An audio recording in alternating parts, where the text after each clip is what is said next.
to the flag of the United States of America, and to the republic for which it stands, one nation, under God, indivisible, with liberty and justice for all.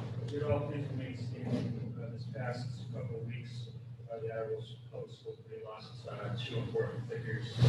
One, a longtime educator, current gym teacher at Attleboro Elementary School, Tom Daly, and the community also lost a longtime supporter of Attleboro Public Schools and the city, Attleboro and Burke Buckner. So I just asked that we take a moment of silence to honor them.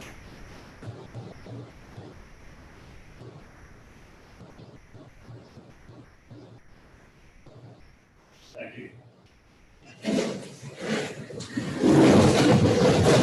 Welcome to the Attleboro School Committee meeting on Monday, October 19th, 2020. This is your notice that this meeting is being electronically recorded. And at this time, we'll start with open forum. Is there anyone who would like to address the committee at open forum tonight? Chairman Willis, Michaela, would like to address the committee. Hello, Michaela. Please feel free to address.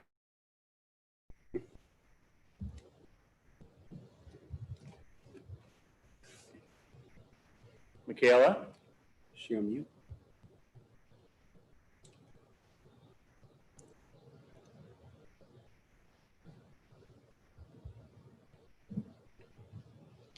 Does not appear that her microphone is working.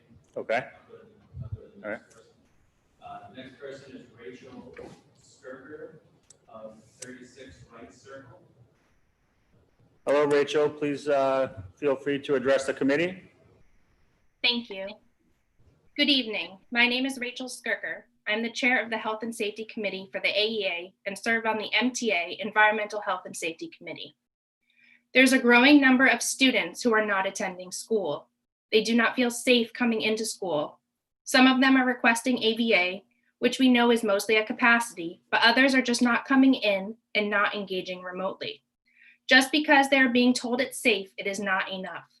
Those who are coming to school are starting to feel more anxious as the students around them are being quarantined or just not coming to school, which has resulted in classes where most students are absent.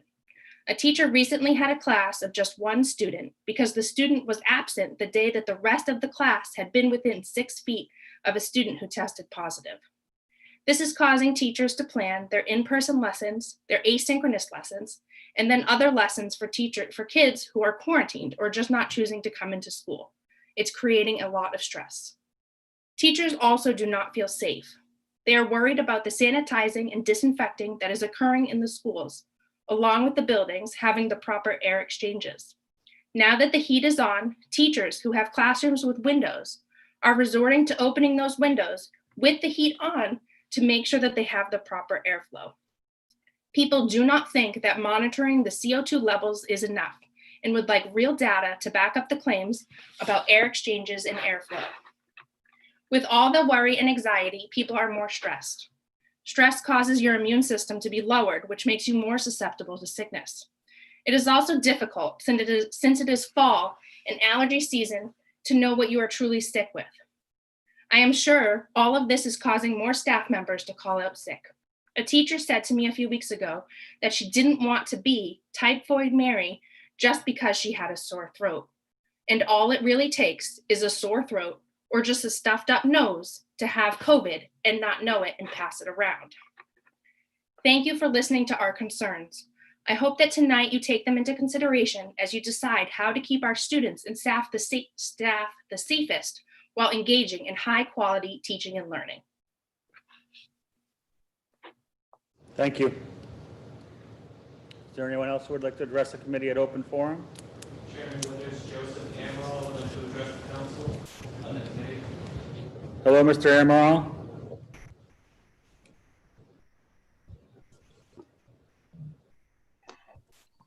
Thank you, Chairman Withers, honorable members of the committee for the recognition. I want to respectfully request tonight that you vote to move the district to a remote model. Want to remind the committee that the time to act is proactively, right? Precautionary before there's transmission within the schools. As you've just heard, there are concerns about the safety of the building, of the buildings, and the city as well. For the third straight week, Attleboro is above 8, with no sign that the data will decrease. And as the heat comes on in the buildings, the number of fresh air exchanges decreases. This is something that the committee knows, as it was discussed numerous times during our reopening negotiations. Okay? It's necessary to move to a remote model to prevent the concentration of the virus in the air that will not be decreased while the heat is on. Again, I ask you to act and switch the district to a remote model. Chairman Withers, thank you for the recognition. Thank you. Is there anyone else who would like to address the committee at open forum? No? All right, then that will close open forum. And we will turn it over to the business agenda and Superintendent Sawyer for his report. Thank you, Chairman Withers. Fighting a stiff breeze in the room. I want to keep my paper straight, excuse me.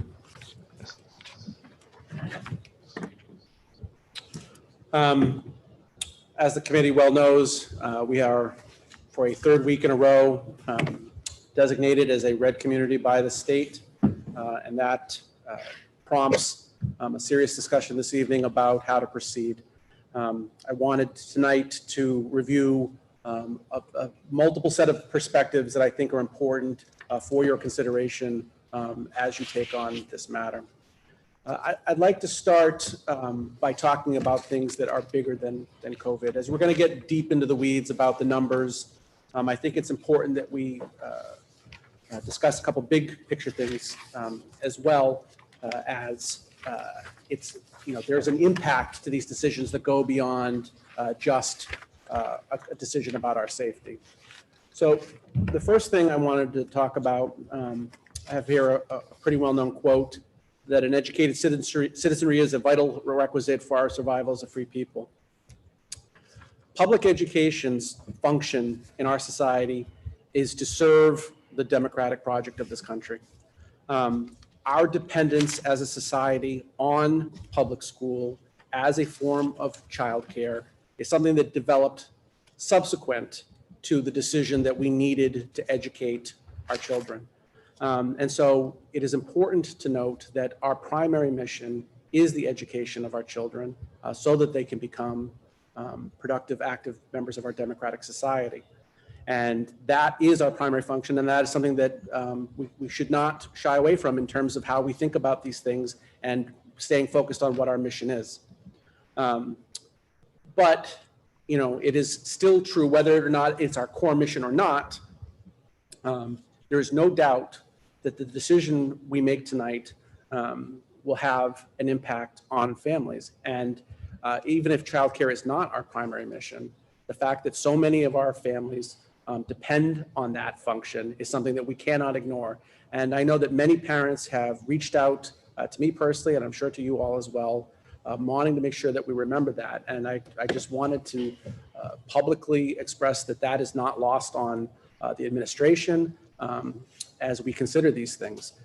We understand that while it is not our mission to provide that childcare, it is something that we do. And as a result, by pulling that, we will be, putting children in a situation where they'll be perhaps potentially in family situations where they do not have the same level of support. And some families just don't have the resources or the networking to, easily or adequately ensure that their children are being cared for during the day. And so we do face a situation where if we choose to go remote, some families will be left with difficult decisions about what to do with their children during the day. I worry about that impact on our children. It is a very legitimate concern that we have to keep in our minds. More than just that, though, I want to acknowledge that there's quite a bit of frustration among our families as a result of just being in a hybrid, let alone if we were to go to remote. It turns out that educating children is particularly hard work. In fact, by some measures, some people consider education to be the most complicated human endeavor, right? There are few fields that require such a range of skills to do well. And so I know that it was one of the things that people talked a lot about this spring was a renewed appreciation for the work that teachers do. And it must be acknowledged that while we continue to operate in anything other than in person, whether it's in hybrid or in remote, there is a impact on families in that there is a greater load being burdened, at home that families are definitely feeling. And I just want to say firsthand, I feel that as well, right? I come home from work and I come home to on 3 days a week, children who need some support that wasn't the way it was necessarily, or at least there's more of it now than before. And so a decision to go to remote is certainly going to impact that level of frustration in the community. And then the last big picture point I wanted to make is that school, forgetting these, utilitarian functions, is essential to the healthy development of children. I would want to remind us that the Massachusetts chapter of the American Academy of Pediatrics made a special statement on reopening back in August. They made this point about how important schooling is. And it's not just about academics, right? In fact, so much of what children learn is outside of the tests and the other grades that they're getting. It's a whole set of social experiences that help us to grow naturally and healthy as healthy adults. And that this is in the balance of our decision as well. And so for all of these reasons, it should be understood that it is the position of the administration that we should do everything we can to keep our schools open, right? School is important. It's important for our democracy. It's important for the healthy development of children. It's important because our families have become dependent and reliant on the services that we provide. And so we have a responsibility to provide our services as much as possible. And it is a sign of a very, very difficult situation that we have to sit here and even talk about the need to go from hybrid to remote, because we would only entertain that discussion under dire circumstances. It is only because of the seriousness of the nature of the situation that we're even having this conversation, because it is, of course, our position that we are going to do everything we can to keep schools open. The question is can we do so safely? And that's where we really need to look at what the data tells us about that. So when we look at the data, we need to first start at looking at the community that we serve in, because Attleboro is not in a bubble, right? We have a state context, which I've provided for you to take a look at. This is a combination of the weeks leading up to this week's report. And as you see, back when they started making these maps in August, it was relatively green, some yellow, a couple dashes of red. But as you see, it progresses from week to week. More and more communities have a color. More and more of those colors are changing from green to yellow and from yellow to red. And so I think it's very important that we note that it's not just Attleboro that's facing this problem, that the Commonwealth as a whole is seeing rising numbers, and that it is not easy to explain away our numbers as being this or that, because it is happening in the larger context that we are seeing a rise in cases from the virus statewide. And it's not just our state. Rhode Island has seen a significant increase in the last few weeks as well. Their average daily cases per 100,000 is up to 19. So our area, whether you consider our neighbor or our state, has some serious increases in the last few weeks. They're an important part of our context. To just quickly go through the graphs we've been doing since they started releasing this data, you'll see that in the full perspective, this increase is not a spike that is attributable to a specific event. It's not like something happened one day and now that that's over, we can return back to a different state. We have seen a steady increase in positive cases in this community since the end of July. It's been a steady rise, and we have yet to have a week that really gives us any hope that this has crested. And so this is a major concern when you see the trend line on this graph. And when we go down on it's the same information, but now on a smaller level, you'll see that in the last 6 weeks, you can really see how sharp that rise has been. We haven't been near the bottom end of the hybrid threshold for quite some time, and we've been steadily climbing through red and past red. So again, this data is not any sort of spike attributable to a particular event, but represents an increase of transmission within our community. To counter that, though, we do have the positivity rate, and the positivity rate never went much beyond 3, and this week it dropped below 3. And I'll remind us all that the World Health Organization says that 5 is the rate at which schools should definitely go to remote. And New York State is another community that has picked a number. They've picked 3, which is where we hover at over the last 6 weeks.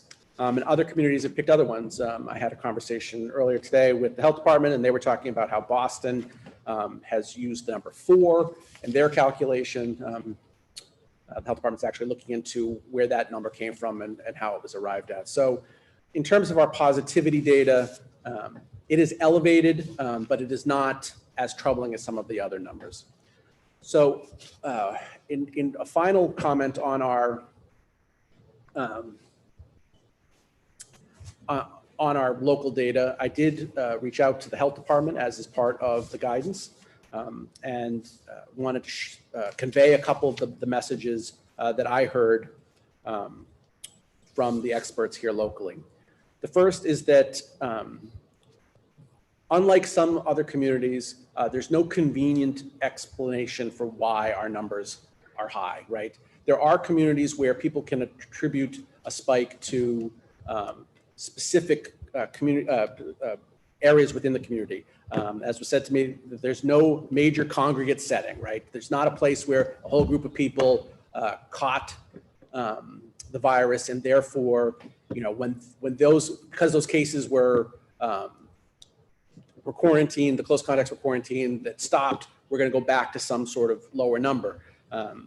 Right now, it seems like there's no clear or obvious trend to the positive cases in Attleboro, and there's no easy way to attribute it as to being due to one cause. It was worth noting that our perception in the school department was matched at the city, that while the guidance very clearly states that we should be going to remote as a result of being over 8, the guidance is a recommendation from the state. It is not a requirement. This is a real choice that Attleboro has to make for itself. And in multiple conversations with both DESE and representatives from the state, they have made it clear that the state's perspective on this is that local communities know what's best for them and need to make decisions for themselves. And so, the health department definitely made it clear that they see this as a real choice for this community to make. Of course, it is the perspective of the health department that the safest choice is to follow the guidance, right? That goes without saying that of all of our options, that's the safest one. And one of the things that we talked about is that, part of the guidance, built into the guidance, is the idea that the guidance was set for low transmission levels, right? The guidance was set in the summertime, when if you go back to that graph that shows us since April, during July, we were down at the bottom of the graph underneath 4, right? And so when that was happening and we had a low transmission level, that guidance was set, and all the precautions within that guidance were geared for keeping us safe, assuming those low transmission levels, which is why they've built into the guidance the need to switch at some point. Because the thinking is, and I want to be clear here, nobody knows for certain much about this virus. And these are when the experts give us advice on this, this is their best thinking at the time. And as we've seen, that has changed over time and will continue to change and evolve as more information is gleaned from the research that's being done.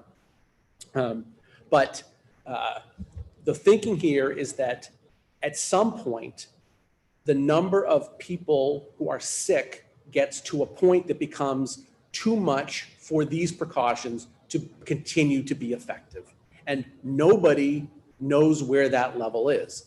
The state set guidance at 8 back in the summertime as a precautionary thing. And that was set with the mindset that nobody knew whether or not our schools were going to be super spreader locations. So they took a very precautious stance, because one of the things that the health department, again, said that we've been saying all along, the threshold of 8 per 100,000 is an extremely low bar. In fact, the comment was made today, not only is 8 a low bar, so is 12.7, right? These are very, very, very low marks to be making. But they were set because the thinking is that, again, back in the summertime, we weren't sure whether or not school was going to see a lot of transmission. There is mounting evidence, both locally, in the Commonwealth, and nationally, that people do not generally get the virus in school, right? There is, again, mounting evidence to suggest that schools are as safe as other places, if not safer, especially with the guidance. So while that's true, we don't know where those precautions cease to protect us because of a higher level of transmission. Our precautions were set with the idea that we needed this low level of transmission. But now the question becomes, now that we know that schools aren't as dangerous as some people led us to believe they might be, can we rethink that? And I'm going to talk about that a little bit more when we get to the guidance. So, but just back to what the health department said, there was a real recognition that we do not know at what point the precautions will begin to fail us, that they will no longer keep us safe. And the last thing any of us, I think, want to do is to find out where that line is the hard way. That's, I think, a real point of concern. That being said, though, the health department did say that given where we are in this moment, if the committee wants to take more time to wait to make a decision, certainly, especially given the 2-day timeline between now and more data, that was something that the health department said they felt very comfortable with. The final point that the health department made was that, one of the most difficult parts about this decision is about timing. The last thing we want to do is to react to old data and go into a remote mode, only to find that we don't need to be there by the time that we react and the data catches up to us. Similarly, if we go to remote, we don't want to switch back too quickly, because doing so could result in us coming back to school only to see the data rise again, and now all of a sudden we've got to reverse again. And that's that ping-ponging that we said we wanted to avoid. We want to not go back and forth multiple times. So there was real recognition that one of the hard parts of this decision is that you're looking at data that's from a week ago, going back 2 weeks from there. And so using that to make a decision about what to do in a week is a very, very, very difficult decision. And one that, it's hard to get right. So that's the Attleboro perspective. If we move to the district specifically, as you saw when I did the chart after our last meeting, I've started to gray out the rows in the chart that have passed, and all of the cases listed in that chart have returned. All right, so what that leaves us with is that the top 2 rows of the chart are white. Those reflect the active cases in the district, and the gray ones are in the rear view. And I think it's very, very important to point out that when we last met, as a group 2 weeks ago, we had about 150 active cases between positive cases and students who were close contacts and staff as well. This time, well, in this moment, the active case is down to 50. So we were dealing with 3 times as many people involved in the active report as this week. So as a district, we are experiencing significantly lower numbers than we were 2 weeks ago. Mr. Larson? Thank you. So am I reading this correctly? According to this, of the 22 positive cases in the first section of the graph, 19 of those students have already returned back to school? 22, yeah, 3 are active and 19 Have returned? Well, they've been cleared to return. Okay, they've been cleared to return. Yes. Thank you. Yeah, so as you can see, the number of actives is significantly less. Unless, and sorry, if it's a clarifying question about the graph, that's fine, but I don't want to really get into too much discussion at this point, just because we have some people remote. I want to have it all at the end, but if it's a clarifying question about the data on the graph, go ahead. I just had a clarifying question Sure. on his answer. Okay. Can I ask that? Do we know how many of those kids are actually back in school? I don't know what's true today. I do know that we had a couple that had chosen not to come back. So it's not all of them, but exactly where we are in this moment with all of them, I can't say. Thank you. All right, so in the next slide, I'm sharing with you what you've seen, an earlier version of this report. This is the second version. The first version is on the website if people want to see it. We created this active report as a consequence of the discussion we had at our last meeting. We thought that this was the data that really captures what's going on in the district in this moment. These are all of your active cases as of last Friday. So you'll notice we had the 3 active cases. You can infer from that in the graph that one of them was at AHS and 2 of them were at elementary schools. Only one of those 3 cases was new. 2 were from the previous week. And collectively, we have 53 quarantines. As you can see from the chart below, 12 of those are as a result of exposure in school among students, another 2 for staff, and the rest of those active quarantines are due to exposure outside of school.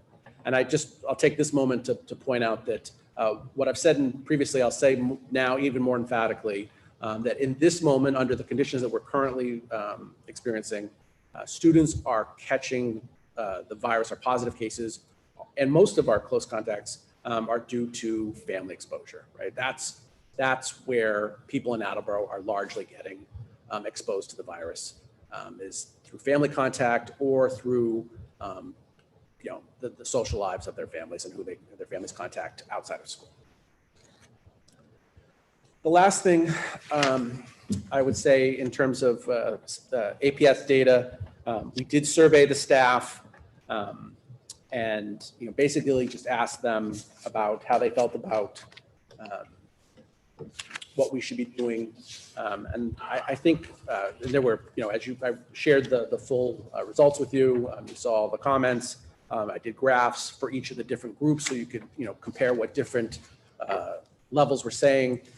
But on the whole, I think the 2 biggest takeaways from that staff survey were that 82% of the faculty and staff support hybrid under the guidance, right? So if you think of it this way, that if we are following the guidance, you get a full 82% who say that they are supportive of that. That means that there are 18% who believe that even under the guidance up until now, we should have gone to remote earlier.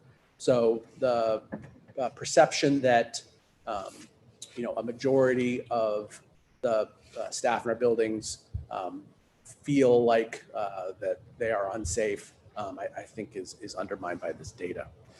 That being said, a full 59% of the staff, well more than half, do believe that whether it's they think we should have already been in remote or they think we should switch to remote as a result of last week's data. A full, almost 60% are saying that, in their opinion, we should follow the guidance and switch to remote.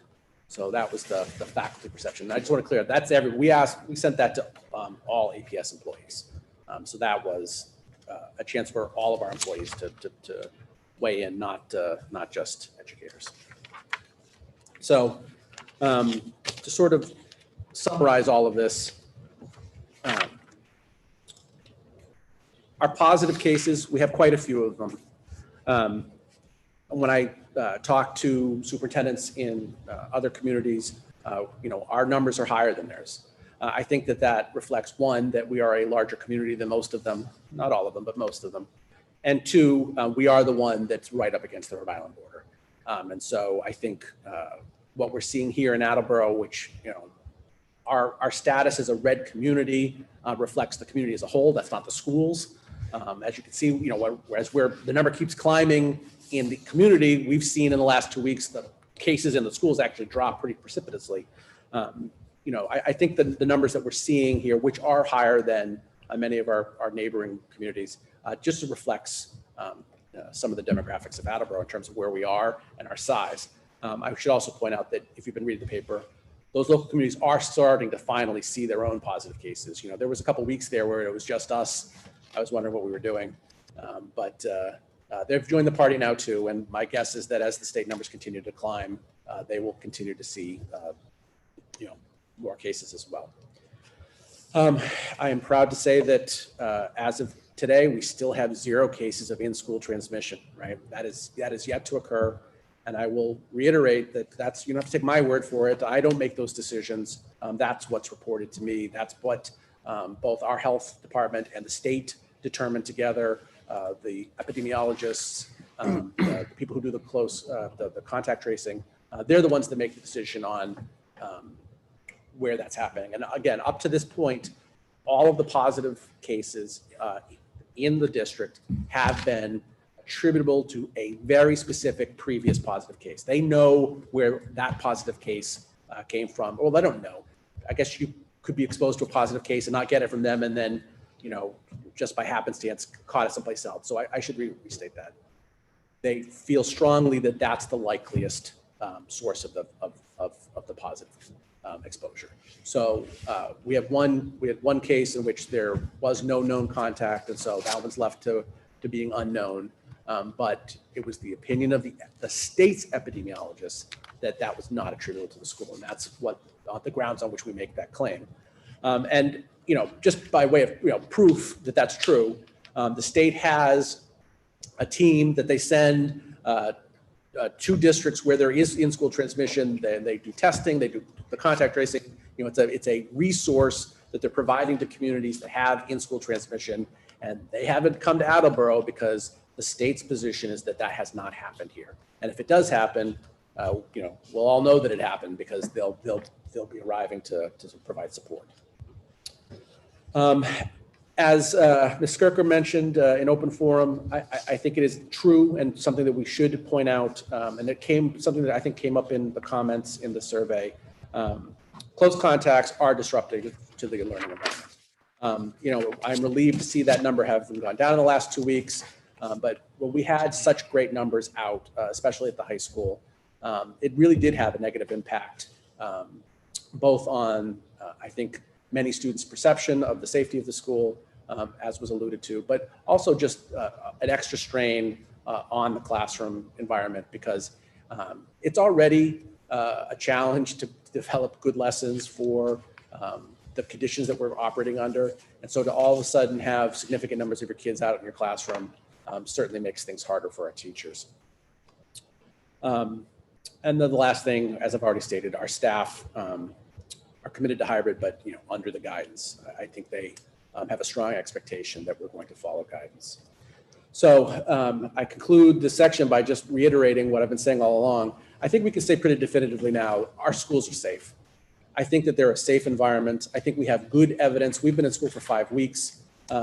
We've had, thousands of kids come to school every day. We've had in-school exposure And we know that our precautions have worked and continue to work. And we'll have to reassess that the day that that's no longer true.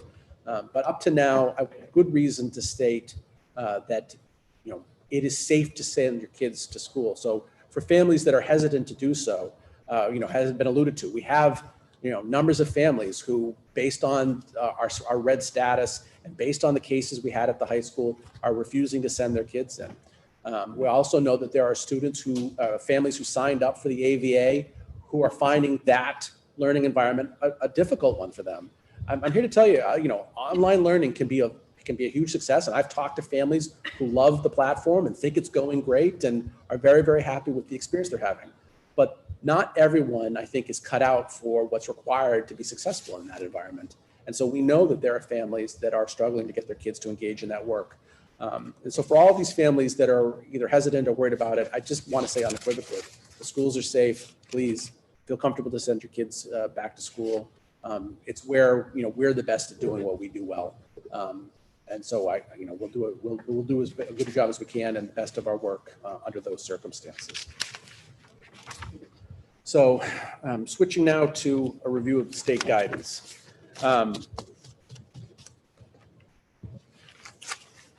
So the guidance really started for us with the reopening guidance. And, I think you can sum up the precautions that we keep talking about as three basic things. Masks are a huge piece of our success. Distancing. As I go around the district and see our classrooms as they're actually functioning now, it is very clear to me how difficult it is to establish distance and why the decision in August to go hybrid was, I think, the right one to keep our students safe. I think it's a big key to our success, and the fact that we, really put meeting as much distance as possible as a priority, I think has been part of our success as well. And then also all the building protocols that went into, how to have students enter the building, exit the building, go to lunch.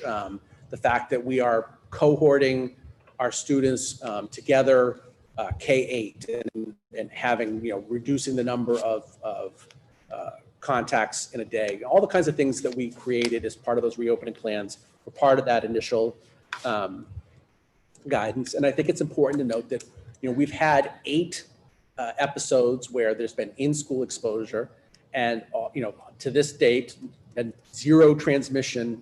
And that's because these precautions that were set by the experts back in the summertime have worked for us.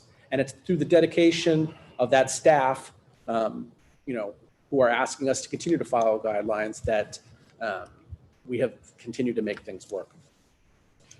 So that was in July. In August, they released the initial guidance on the metric.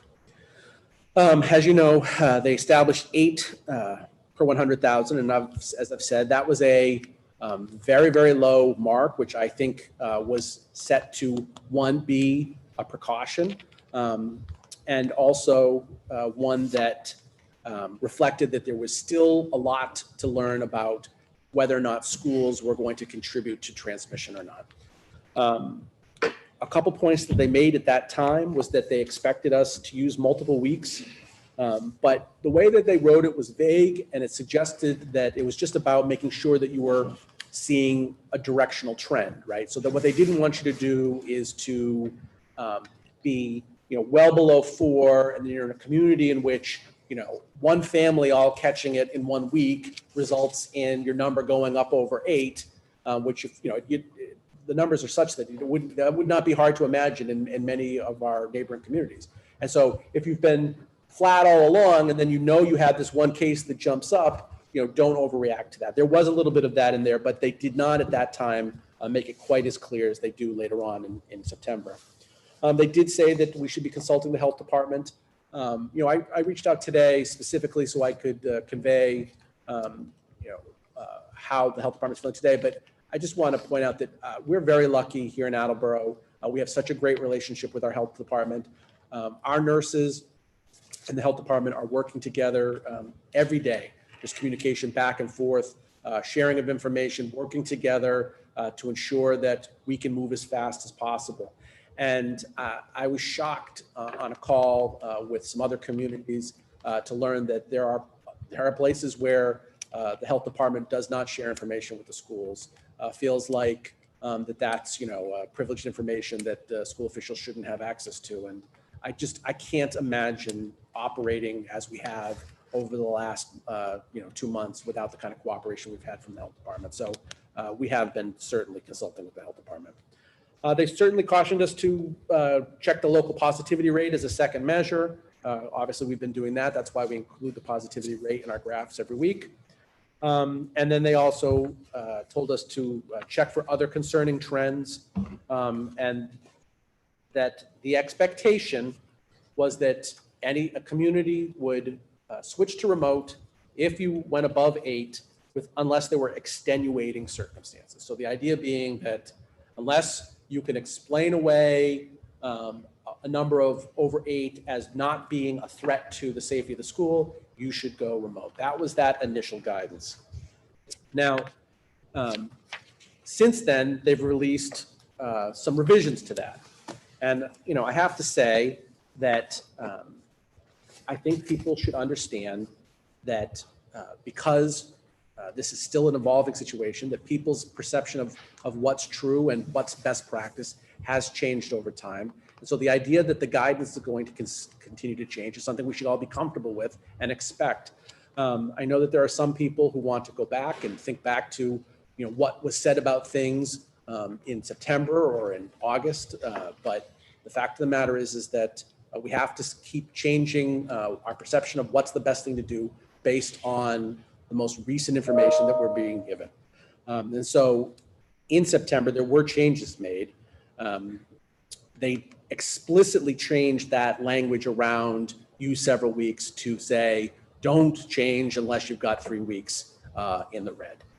That came as a result of, I think, them thinking through the way they had originally written it. But they also put more emphasis on other considerations. They wanted communities to look hard at whether or not there were other explanations that wouldn't factor into how we feel about the safety of the schools. They started to talk about the new consideration, which had not been discussed in August, about in-school transmission data as an important piece of data. And certainly we've been ahead of the curve on that one. And they also explicitly for the first time talked about that when you go to red, the idea here is that as soon as you can, you would return to hybrid. And you would do that as soon as the data reverses its trend. So, I thought it was always understood that any move to remote is temporary until we feel like it's safe to go back to hybrid. And they have been explicitly making that point to support that perception.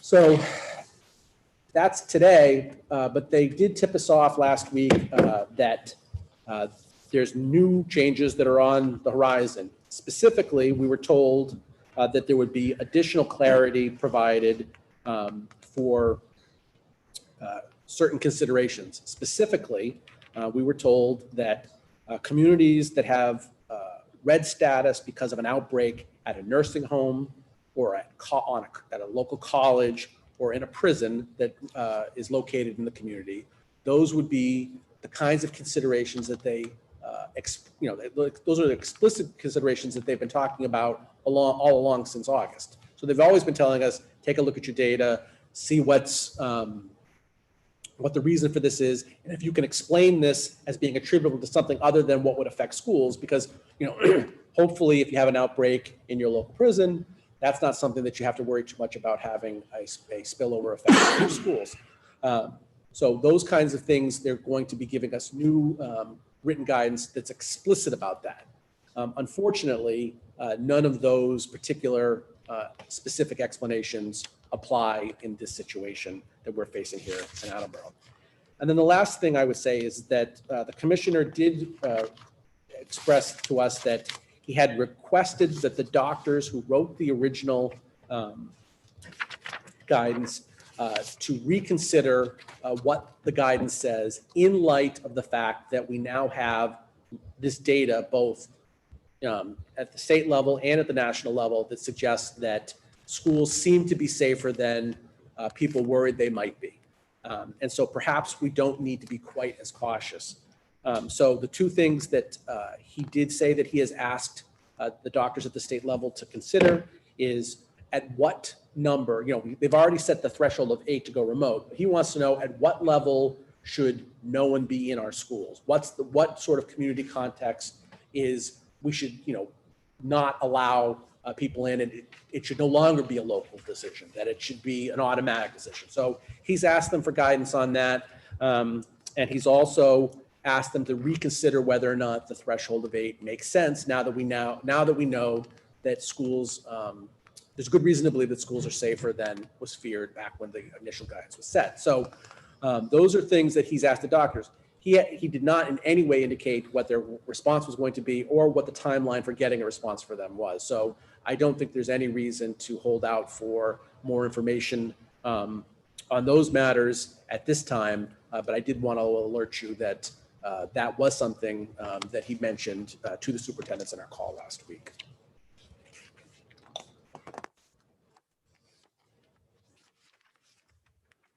So I've just thrown a lot at you, so I just want to take a brief second to just summarize. When we consider what to do moving forward, we do have to remember all of our stakeholders. We have to consider what's best for students. We have to remember the impact on our families, but we also have to remember what our staff is saying about their experience as the people who are on the front line, delivering the service under these conditions. When we look at the data, I think we can see very clearly that all the data points to our schools being a safe environment for our students. I think if we were basing this decision solely on the conditions in our schools, we'd have nothing really to talk about. We would all be here saying that we have good reason to believe that we should continue as we're going along. The problem here is that when you look at the larger data in the community, that situation, both here in Attleboro and statewide, it's a little bit more concerning.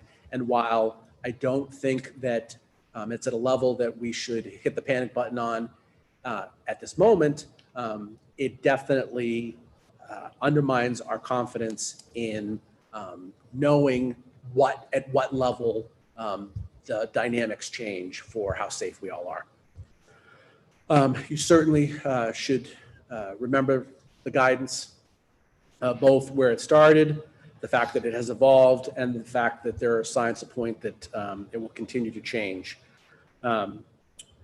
They are providing us increased leeway in that guidance, right? They're more and more pushing communities to not make a quick switch to remote and to look for possible answers that we can say, well, here are the reasons why we don't need to switch to remote. The problem here is that when you apply those cases to Attleboro, they don't get us out of this conundrum.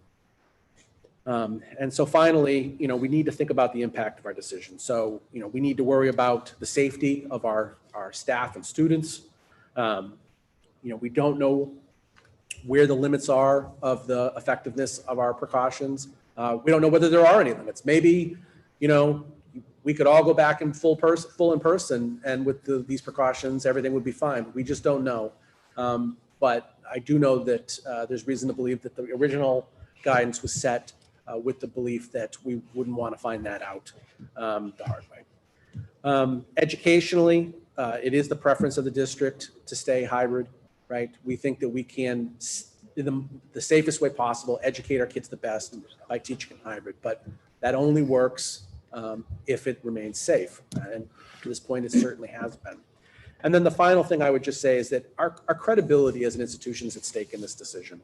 I know that there is great pressure on us from both sides, depending on your perspective, whether or not it's to do the safest thing or to do the thing that's, going to be, the best educationally, or whether you're pushing for what's best for the impact on our families. No matter how you look at it, though, I think it's just important to note that if we do not follow the guidance, and we do have a significant spreading event in our schools, I think people who are worried about these things are going to really question, they're going to lose faith in our judgment if we can't continue the strong record that we have thus far obtained. You know, I feel pretty strongly that we can look at families now and say, there's no reason for you not to come to school, but I don't want to do anything that would undermine that, because as we've seen, even while that's the data suggests that we are safe, we have significant numbers of families who are holding their kids home. And I know that if we have actual transmission in our schools, that's going to have certainly an impact on how many people feel that way. And, you know, I remind us all, it's still just October. We have quite a bit left in this school year. And I don't want to do anything that's going to undermine our success on the whole, rather than just in this moment. So this leads me to my obvious recommendation at this point, if you've been listening. My recommendation is that we should follow the guidance. It reflects the advice of the experts. I don't know on what ground I would say that I know better than what the state is telling us. I would also point out that the guidance is the foundation of the success that we've had. In the face of, you know, increasing viral conditions with in-school incidents of exposure, you know, we have had zero transmission, and that's because we've taken the guidance very, very seriously, and our success is rested on that. So I don't know how I could, in good faith, recommend that we cherry pick that guidance and apply it in ways that are convenient to us. But I would say that if it changes, we should immediately adhere to whatever the new guidance is. I do believe that there's good reason to think that the risk of being in school is different now than some, you know, it was more of an unknown when these measures were set. And it does not surprise me that that DESE has asked the doctors to take a look at that and think about that, because I think there is reason to believe that what we're doing now is safe. So, you know, I would be the first to jump on a different perspective on that. A new set of guidelines would be welcomed. But while the state has them, it does not change them. That suggests to me that they're saying that their best thinking is that there's a level at which we shouldn't take a chance. We've hit that level. We've not had an opportunity to excuse that away with other considerations. And so it is my recommendation that we adhere to the guidance. Thank you, Superintendent Sawyer. I'll open it up to discussion. I think at the beginning you talked about how this was an important time for important discussion topic to have, and I think that's important because I think there is a large reason for discussion. But I would also remind that the committee that it takes action to change from our current hybrid situation. So I haven't necessarily heard anything or seen anything that would make me think a motion to change anything would be necessary tonight. I think going through that presentation, which was very well done, if I didn't know how it was going to end, I would have thought for sure the recommendation would be to stay hybrid, because I think I haven't seen anything in the data points in the school that would indicate we should change this. I think, you properly hit on the importance of education, that we need to do everything we can to keep the schools open, and that's our responsibility. And most importantly, that schools are safe. All those things being true right now, I just don't see why we would change that based on the data we have. We've had no internal cases of this spreading. We've had 21 external, none in school. We've had only 3 in the last 2 weeks, which is way down from where it's been before. We've had no staff cases. We've had no teachers or staff that have tested positive, and we've had 18 close contacts. But again, those have gone down significantly in the last 2 weeks. So I don't know how we can say that it's safer for the community for the students or for the staff to be home rather than be in schools when this is not spreading in schools. I think your presentation hit on that schools are safe. And so if schools are safe, why would we be saying, schools are safe, but we're going to go remote just because the numbers elsewhere in the community are higher? I understand that that's a data point we're looking at, but we're also looking at many other things, including, the charts and the graphs that you give us each meeting of how many cases are in the schools, what's the positivity rate, which has gone down. So, I think we look at that 8.0 number, but I think we look at that as part of the whole. And when looking at it as part of the whole, I think, it wouldn't make any sense to me to be changing at this time. We simply can't provide the same type of education for our students remotely than we can when they're in school. And so we're going to be harming the education they receive, despite the heroic efforts of the teachers. We'll be harming the education they receive and impacting families while we're not seeing a spread in school at this time. Steve? And while I think you make a decent point. I think you make a real point as to our credibility being at stake, but I think that goes both ways. I think we have all known from the beginning that no matter what decision is made, half of the community or half of the community of parents and teachers and other staff members are going to be angry with us and think we're doing the wrong thing. I think if we look at this data and say we should go remote, I think our credibility also takes a hit with a lot of the parents we've been hearing from that have been pleading with us to stay remote. So well, I understand the administration's desire to adhere to the state guidance, because that's been something we've been pointing to. I think as a committee looking at this, I don't see any reason to take any action at this time, but I'll open it up for further discussion. Mr. Domenici? I got a lot to say, but I'm going to ask a couple of questions and then I'll pass it around and then have comments for later, just to give everyone a fair amount. I had a couple of quick questions about numbers. There was some mention in my AVA newsletter, we heard about some families moving back to hybrid.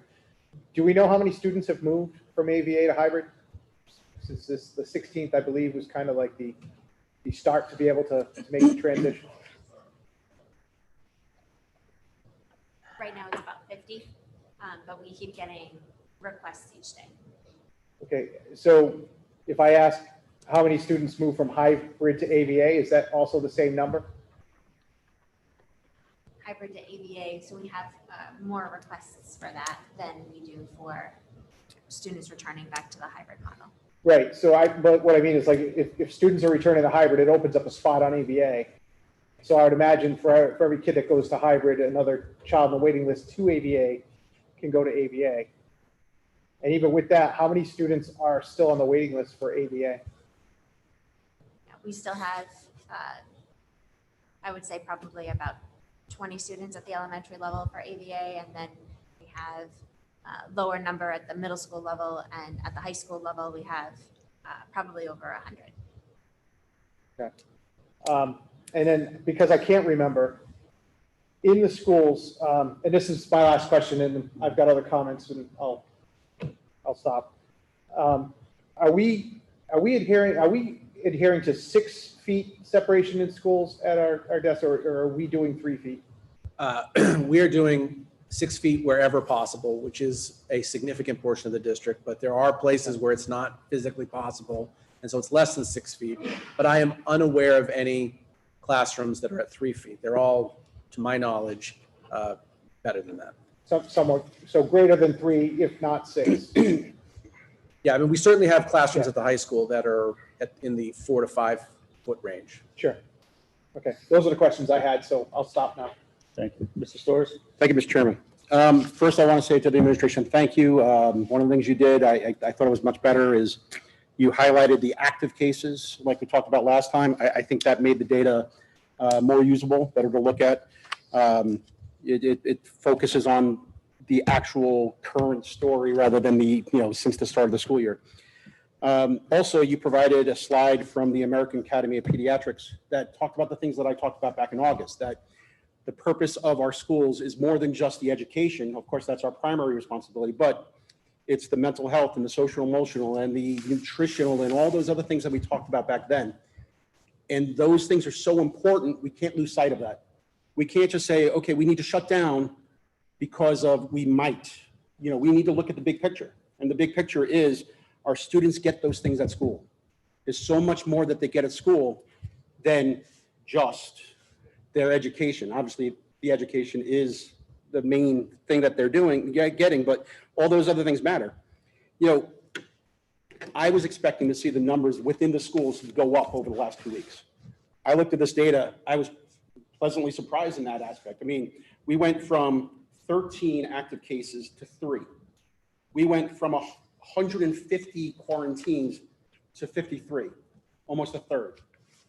That's beyond what I ever imagined positive. Those are good things. From all intents and purposes, likely zero cases of in-school transmission. We're maintaining that. The point is that our students appear to be safer, as we talked about 2 weeks ago, in the schools than at home or in the community. I fear that if we were to go full remote, that there would be more contact between our students and the community, which could lead to more cases. I think we're safer having them in school. And that's, you know, and then couple that with the other things I talked about, the whole child aspect, the nutrition, the mental health, social, emotional, all those other things. It's a no-brainer to me to keep them in school. We need to monitor it. And I know that, you know, the moment that the numbers get to an alarming point within the school, Chairman Withers could call for an emergency meeting and we could act. So, you know, we're talking a week by week. Worst case would be a week. So I share the chairman's sentiments that the data, I think, supports staying where we are. Other questions, comments? Anyone remote? Mr. Hill? Thanks, Steve. Yeah. I want, Dave, it was a great presentation, very well reasoned, thoughtful, and very proud that you're leading the schools in the way that you're doing. And I'm very, very happy with your leadership. I think, based on the comments so far, it's hard to believe that everyone here was listening to your presentation. It's very clear what your main points were, that yes, the numbers were down and the numbers are not, you know, school is a safe place. We can say that multiple times, but you acknowledge that, and we're very clear on that, but that's not what you were saying. Your point is that this is a larger issue about our credibility and our judgment, and that we cannot cherry pick the guidance. We should be very mindful that all of this is based on state guidance. The 3 feet rule, which is beyond the 6 feet rule, is based on state guidance. The idea that someone is exposed to the virus if they're in front of someone for 15 minutes is based on state guidance. The protocols that are set forth that we follow are all based on state guidance. I don't remember anyone on this committee saying that those state guidance was inappropriate before. They were all happy, people were happy to have the 3-foot rule, which allowed us to move to a hybrid model. And I think it's wrong to ignore the state guidance, or to, as Superintendent Sawyer said, to cherry pick the state guidance. We can go over the same numbers over and over again. It's very clear that yes, we haven't had a lot of submissions in the school, and that's absolutely what's going on. But this is a judgment issue. Furthermore, the state says that you cannot follow the guidance if you have extenuating circumstances. And I've yet to hear anyone say anything extenuating about what's going on here. You have done an amazing job, Superintendent Sawyer, with what you've put together and your team has put together. And the foundation of that success has been paying attention to the guidance from the state. And I strongly recommend that we follow that guidance going forward and that we go to remote. Thank you. Other comments? Mr. Domenici, Mr. Geddes, then Mr. Domenici? Yeah. Thank you, Mr. Chairman. I think I'm probably more conflicted than than some of the rest of you. I'm looking at this from both perspectives, and I know that our opinions are going to vary and will be reflective of the varied opinions that we've gotten from a number of constituents. So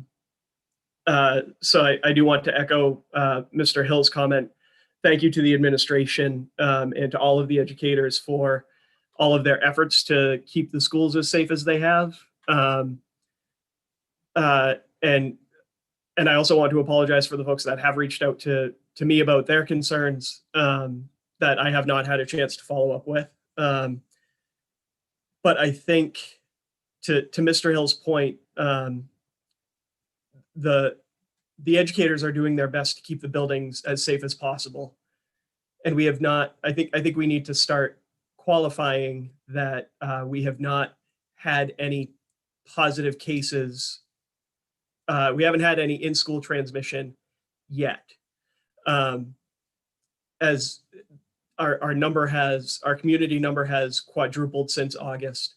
But at the same time, we need to balance that with the fact that there has been no transmission through the schools, which again is an incredible feat, and I'm grateful to everyone that has put efforts in to secure that. But I do have concerns to Mr. Amaril's point during open forum. It may be better to be proactive than reactive. I think I personally have concerns with the high school that I know I voiced at our meeting a couple of weeks ago. I know the administration had concerns about the high school just as a facility, and that it's a more active student body outside of schools, which, as everyone has said, the more students are outside of schools, the more likely they are to contract the virus. So I do have some significant concerns with the high school, including the number of exposures that we had earlier on in the school year. I have less of a concern with the middle schools and elementary schools. And I also think, I personally think that the elementary and middle schools do have a slightly increased need to be in person more frequently to continue to be engaged and to continue to be successful. So I hope that the committee would at least consider looking at this level by level. I agree, the more in-person education we can have, the better. I agree that hybrid has worked exceptionally well so far, thanks to the efforts of the administration. But I feel like I feel like we're doing really well on a late night at a blackjack table, and we have to know when to cash in our chips to some extent. So I can appreciate, and all of that being said, I think whatever decision we make, I expect this to be a very thoughtful conversation. And I know, just like we had in August, at the end of this, I think whatever decision we make as a committee, we can all find some comfort in. At least from my perspective, I'm trying to look at this from all sides, and I can see the pros and cons to all of our options.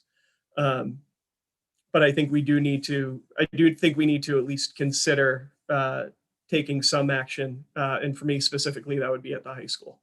But to Mr. Domenici's point, I don't want to hog time, so I'll stop my comments there. Thank you. Thank you, Mr. Domenici. Thank you, Chairman, and Dave and Lori, Yvonne, and Juliet, and Mark, wherever he is. I can't thank you all enough for the information you provide us on a regular basis. I mean, we get a lot of detail to look at, not just in our school committee meetings, but in our weekly updates that we get. And, you know, that's a great level of transparency to have. And I just want to acknowledge that.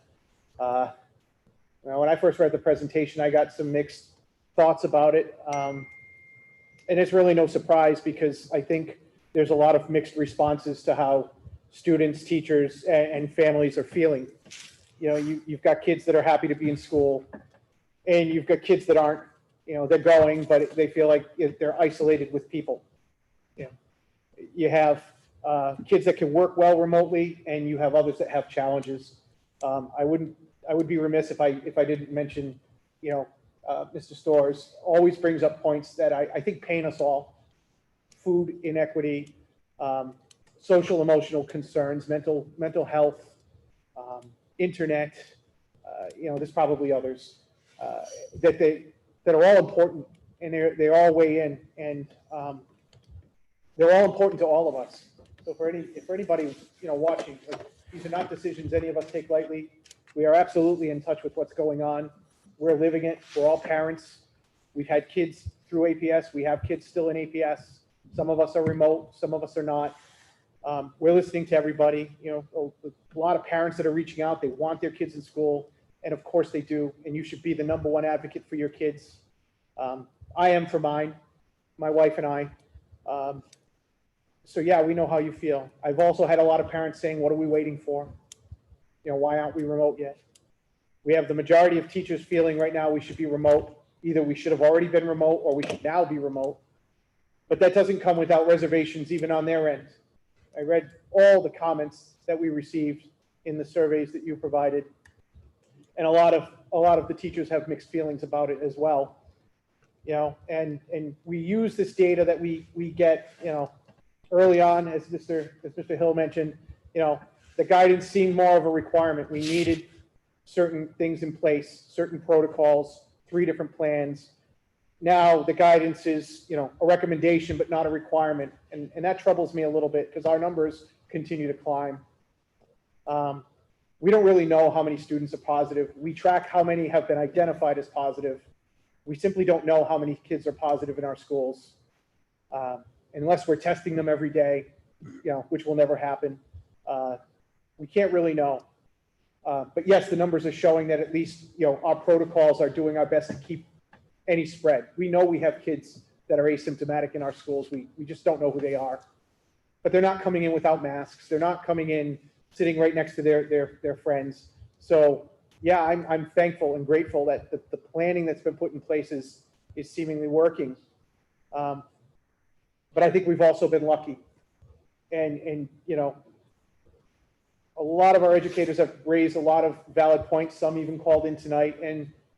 And I think we should listen to them because they're in the buildings and they're with our students.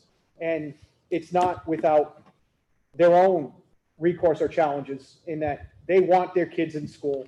They want to be in front of their kids. Yet at the same time, we're dealing with things we just don't fully know yet. And, you know, not that I particularly watch this show, but to quote it, winter is coming. And so by all accounts, we're about to hit another wave of COVID. If you read up, it's, you know, it's going to happen. It's going to be severe. It's going to be coming right as flu season's hitting. It's going to be coming as we have to close windows, or at least we should, and have the heat on, or maybe we need to keep windows open while the heat's on. And that can be a bit of a challenge. You know, we have some solutions in place for food equity, for internet. We have social emotional support and mental health partners that we can help with. We don't yet have a full solution for what is hitting our country right now. And when I weigh in all these things, I'm pained because I know my kids, when we made a choice to go virtual, and I voted to go remote to start the year, but it was always with the idea that we would get kids in school. And now I'm at a point where I feel like we've had the kids in school, connections have been made, and I'm concerned if we wait too long, we'll have an incident and that it'll reflect poorly on all of us that we didn't take the proactive measure of making sure that doesn't happen. I'd much rather personally take heat for acting proactively than acting reactively. And that's something that I'll live with. And I guess to close my thoughts, in your own presentation to us, Mr. Sawyer, 2 weeks ago, your guiding principles talked about meeting the needs of students and to keep schools open, but those are ranked number 4 and number 3. Number 2 was to adhere to state guidance, and number 1 was to prioritize safety. I do believe you mean those things. I do believe that's why we have the recommendation we do. And all this time, I've tried to do what I can for my own votes to support following the guidance, and I'm going to stick that way. I do disagree with you, Chairman. I do think we should have a motion tonight. I think it's important for folks to know where we stand. I do believe with what Mr. Geddes says, we should have that motion and vote on each level of education separately, because it does pain me to make a full-blown decision, but at the same time, I think we owe it to people to put that out there and to have the discussion. The guidelines have told us where our numbers are. 3 consecutive weeks in the red, covering 4 weeks of data. Over 9 weeks, we've quadrupled our numbers, and that's supposedly at a time where we were going to be at the least, where it should be the least impactful. And now we're heading into the colder months where it's supposed to be greater. And I don't see any behavioral changes in our community that's turning these numbers around right away. And this school system is part of the community. We can't separate it out. We're a community centered around education. We can't take that piece out of the community. So those are my comments. Thank you, Mr. Domenici. Just to your point, I would say, anyone's welcome to make any motion they want. Ms. Sawyer? Thank you, muted. Thank you, Chairman. I mean, so much has been said tonight, but first I want to say thank you for Dave and the administration for the information and the weekly updates. It's very helpful. I had a lot of mixed emotions on this, and I've received a lot of emails, and I just feel like I do have a lot of concerns, but also seeing the joy that my daughter experienced going back to school, along with all the other things that comes along with it. Even though she was one of the ones that were quarantined, and then I saw the other side of all remote, she would much rather go to school. And we're worried here, but we take every precaution we can, just like any family should. And I feel like right now we should just stay the course. Thank you. Ms. Johnson? Thank you, Mr. Chairman. As we look at all the different data points, and there's multiple pieces of data to consider here, I really feel that the most important piece of data is the fact that there has been no transmission in the schools. Mr. Domenici, to your point, when you said that you see out in the greater community that there's a lot of behaviors that are not changing. And I think that does contribute to the increase in the Attleboro community. I find it very frustrating when I'm out at a large big box store and I see half a dozen people not wearing their masks because they feel that they don't have to. And it makes me see red sometimes, knowing how that can impact our community. But one thing that we see modeled in our schools is the students and the staff are wearing masks. We're following the social distancing. Within our school community, it appears, as Mr. Sawyer says, we appear to be safer in the building than not in the building. I also have a concern that if we go full remote, this is going to give more opportunity for our students to have more time exposed in the greater community, where there is a higher chance of spread. And at this time, I truly feel that the students are going to be safer in the schools as a general rule. With one caveat is I am very concerned about the high school and the environmental controls in the high school. Our boiler is on its last legs. It is on life support. And I understand that the temperatures are already dropping in many of the classes. I don't know if Mr. Sawyer, if you can confirm that that is the case. Yep. I too believe that we should vote tonight, that we should come forward with a motion to vote per school. That concludes my comments. Thank you. Mr. Larson, and then who is that? You, Rob, or is that Bob? Sorry. It was me, but Rob has his hand up too. All right, do Mr. Larson first, and then Just to get my head wrapped around some of the numbers, because up until tonight, not knowing exactly where some of the numbers came from, I wanted to see what the numbers reflect for Attleboro. And 8 cases per day, when you think about Attleboro being 44,000 people, really represents about 3.5 people, or 0.008% of our population. At 12.7, we go from 3.5 people to 5.5 people, or basically 0.013% of our people, of our population. So I understand the increase, but I don't think it's as big of an increase when you bring it down to a per person level as the hype maybe supports. I still look at the fact that we have 0 transmissions within the school as a reason to stay for hybrid.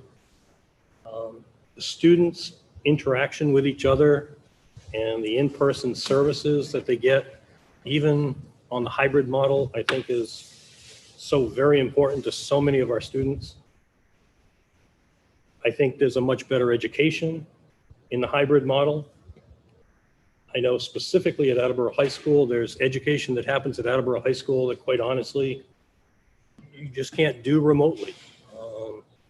There's so many parts of our CTE program that have now grown that affect well over a third of our high school students that you just can't do CTE remotely. I mean, unless you're going to take your parents' car apart or take over your parents' kitchen, or start taking their home computer apart and hoping that you can put it back together, that you just can't do at home.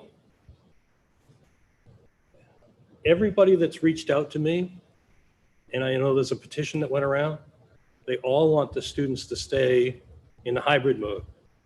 They understand the risk of that. We work for all the people in Attleboro, so I think we have to kind of listen to that.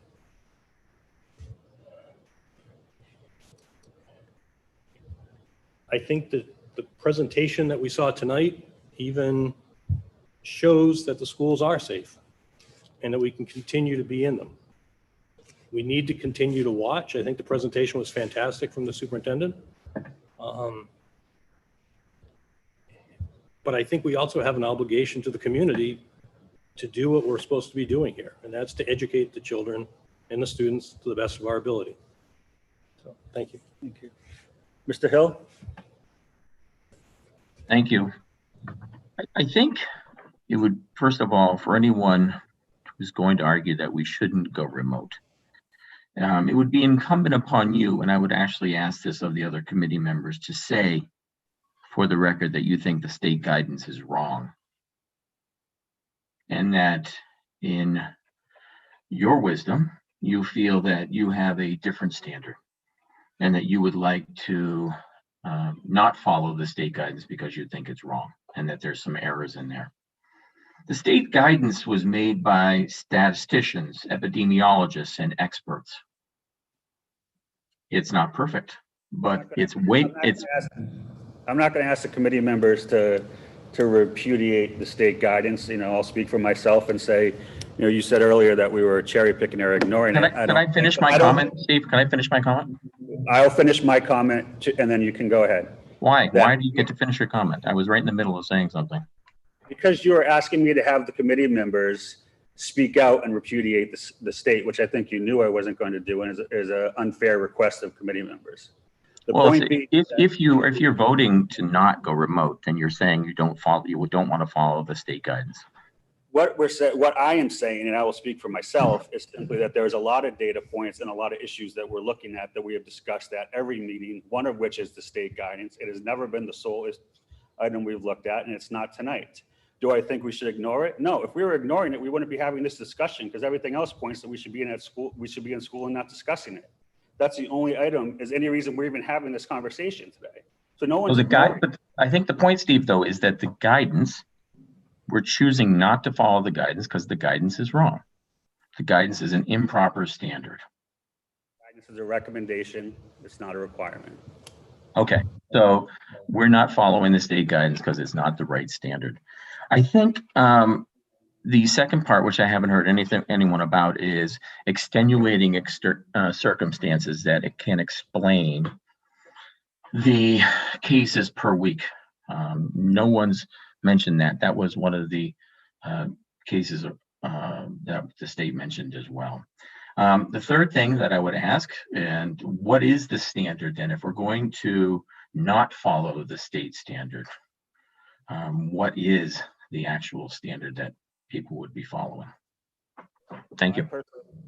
Oh, go ahead. Sorry. Go ahead. No,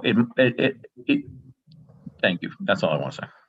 I mean, I think it would be a mistake and we wouldn't be doing our job if we looked at one item and said, okay, this is black and white. If it reaches this one data point and this one issue, that's what we're going to follow. I think you look at the issue in its totality and take all the data points and all the information we have and what we've learned over time after the 8.0 number was set, and we consider all of that and make what we think is in the best interest of the students and their education, while in hoping that ensuring their safety. But our duty is to to look out for the best interest of the students and their education.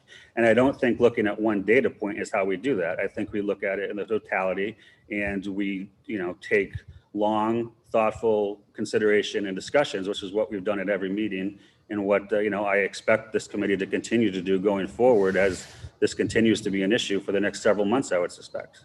It's not one data point, by the way, right? We're looking at the cases per 100,000, that measure. We're also looking at the positivity rate, and now we're also looking at multiple weeks of data. So it's, I think, erroneous to say that it's one data point. Other data points that you're speaking of, if we were following those, we would be staying in hybrid because we're below 3% for a positivity rate, and our numbers in the schools have gone down. But I think your point is taken. I think Mr. Larson and Ms. Johnson wanted to respond to your question. Mr. Larson? Part of my comments that I left out, I contacted City Hall just because to find out, on the numbers, are they concentrated in an area? Do we have, to the extended guidance now from the state? And basically the message I got back was that half of Attleboro's numbers tend to be family cluster issues, where one person in a household of 4 or 5 becomes positive, and all of a sudden 4 or 5 people become positive. Well, if you have 4 or 5 people in a household that become positive, you're at 12. So they said basically half of Attleboro's numbers tend to be family clustered events, and the other half of the numbers are kind of one-off situations that don't have quite the same history behind them. But when you're only talking about 3.5 people or 5 people, and you have a family, all of a sudden you can have one family that just blows the numbers right off the recommendations. And to Mr. Hill's comments about not wanting to follow the state guidelines, I mean, I fully respect the state guidelines, but I also think that we have to look at the state guidelines within the scope of Attleboro. And what are our numbers? And, if our numbers are half based on the fact that every few days, one family comes down with this COVID, I mean, it's awful for that family, but it's not showing up in the schools. So while I fully respect Mr. Hill's position in the state guidance, and I'm certainly not a medical doctor to answer your question, I think we have to be realistic about, what's going on in the community, what's going on in the schools, what's the best option for education. Thank you. Ms. Johnson? Thank you. Mr. Hill, actually, thank you for your question. I think it's a fair question. If we're voting this way, explain further, and are we dismissive of the guidance?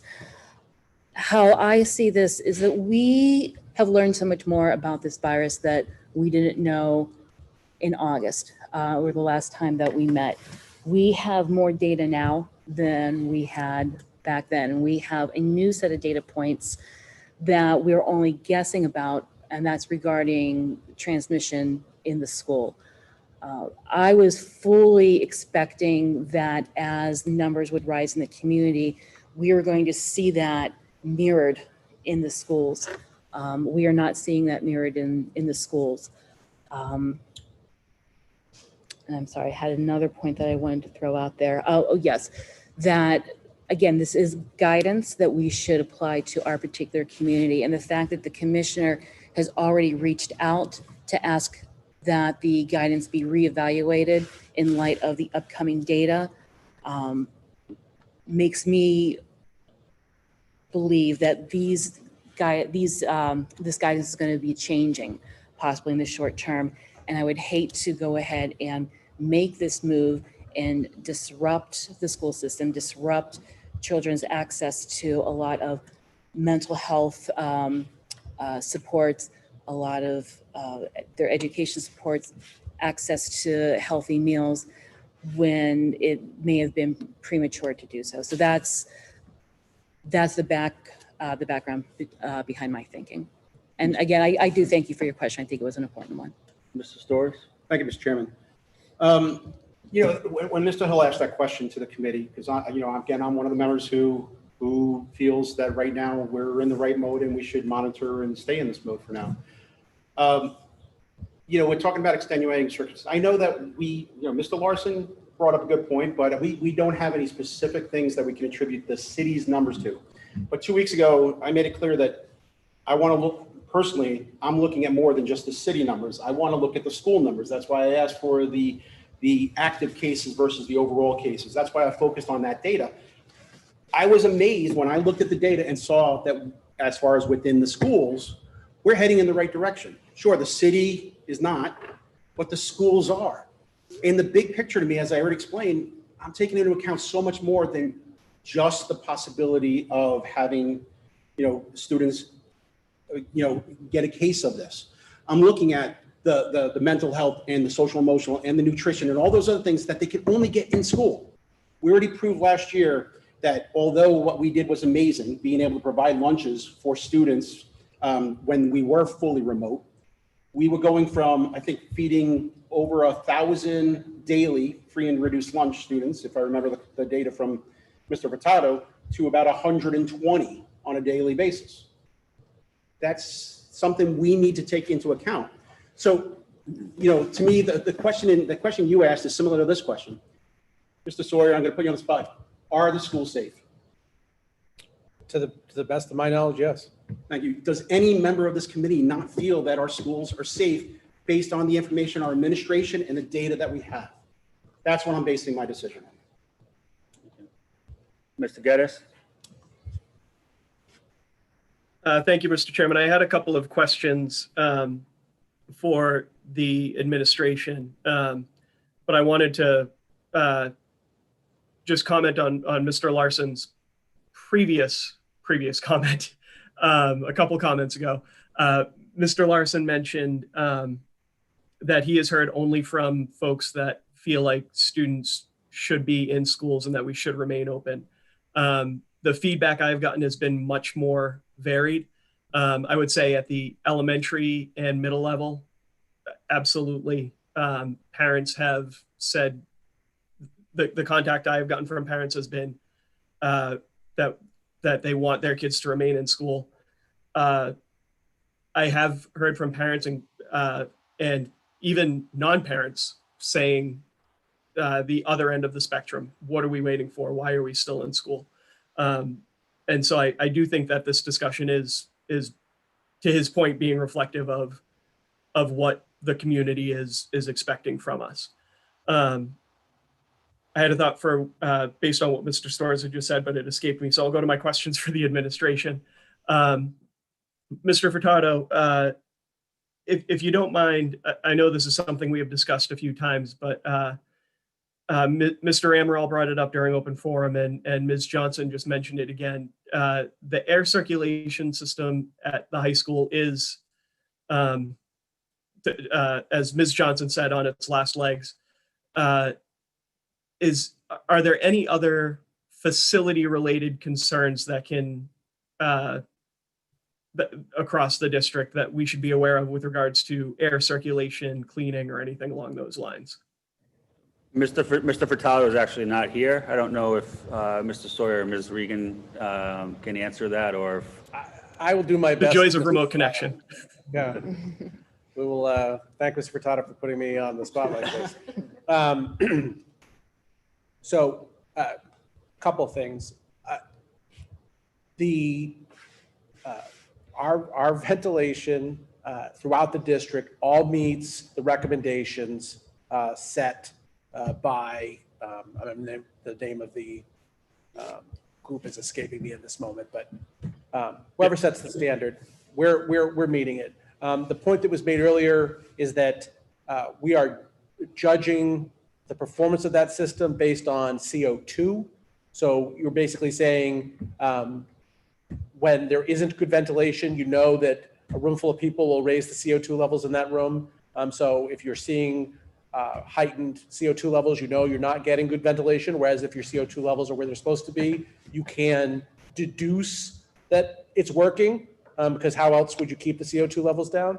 So that's what the recommendation from the contractor that we worked with this summer was, that we should put in those CO2 meters as a way of judging the performance. There are people who think that we should instead use that as a way of measuring, that we should be literally, I don't even know how, I guess there are instruments you can use to judge how much air is being pushed by the system in a given space. So that is a much more extensive process, one that is extremely expensive and requires you to basically shut down the system. So that's not, our position has been that we don't need to do that and we shouldn't do that, and that the CO2 measures are adequate. So to my knowledge, the entire district is operating as it should be. Now, we are entering into a new phase climate-wise, right?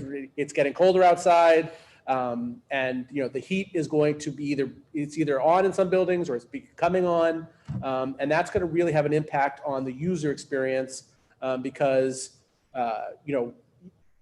when you're trying to heat the building and pull in cold air, they're working against each other. And so I think what people have grown accustomed to in the last 6 weeks is about to change. And I think we're going to have to adjust through that and try to get it right, that we find a balance between meeting these regulations, or not regulations, these recommendations, and ensuring that we have proper ventilation. Because I think we can all agree that, the data today suggests that, transmission occurs mostly indoors, and it occurs in indoor spaces with people not wearing their masks in places that are not particularly well ventilated. And so, we can guard against part of that by making sure we're always masked, but, there isn't good science on how important the ventilation really is if you're masked. And again, that's not something you want to find out the hard way. So the ventilation is really important, but to the best of our abilities to assess,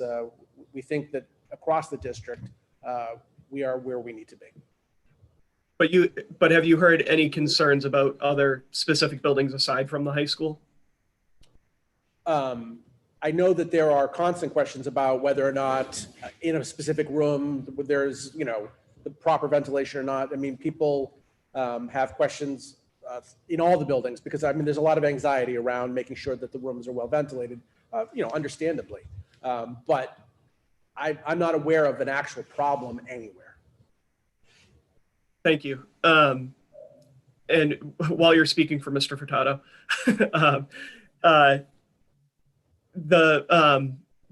the free lunch program that was instituted in the spring, if any part of the district were to go remote, all of that would still be available, correct? Yes. And is Ms. Medeiros there? She is. Ms. Medeiros, any special ed or counseling services that students may require would also continue to be available if any part of the district or all of the district went remote, correct? Correct. And then Mr. Larson talked about CTE. I remember part of our discussion back in the summer was related to CTE. Am I correct that some of the current AVA students are also participating in CTE programs? Yes, they are. Okay, so if the high school were to go remote, there would still be access if necessary for CTE programming, or is that something the administration hasn't considered yet?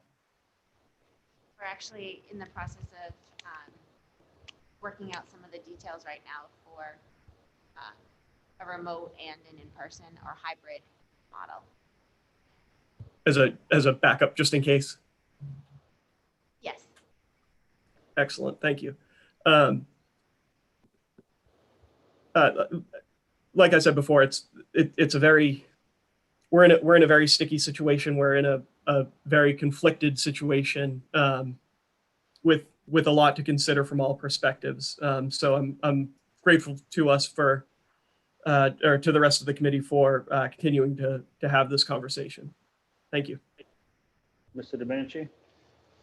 Thanks. Just a couple of questions and a quick comment. And Dave, I guess like Mr. Storrs, I might put you on the spot for a second because the recommendation of adhering to the guidance can be a little open-ended. Are you recommending that we go remote as a district? The short answer to that is yes. Okay. Actually, that might be my only question, but just a couple of quick points.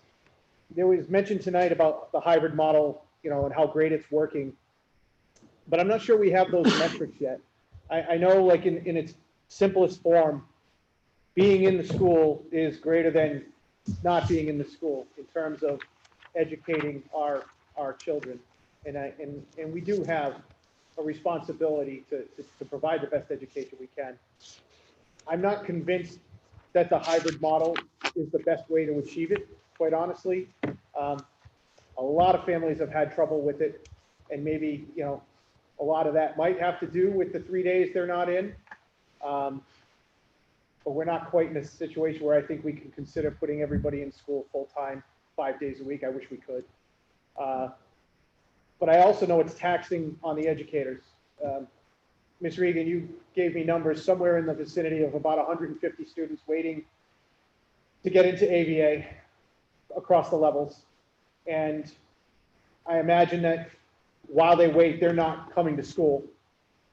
So they're in this kind of purgatory between, remote and, hybrid and waiting for AVA. And I do wonder if there are simply other kids that are also just remote, but not asking it to go in the AVA, but they're simply not coming into the schools out of concerns or caution. Do we have any of those? We do. Okay. So, hybrid is taxing and it's tough, and it's taxing on us, taxing on our budget. It's the best we can do to get kids in school right now. So, I can appreciate and respect that, but it's not without its challenges.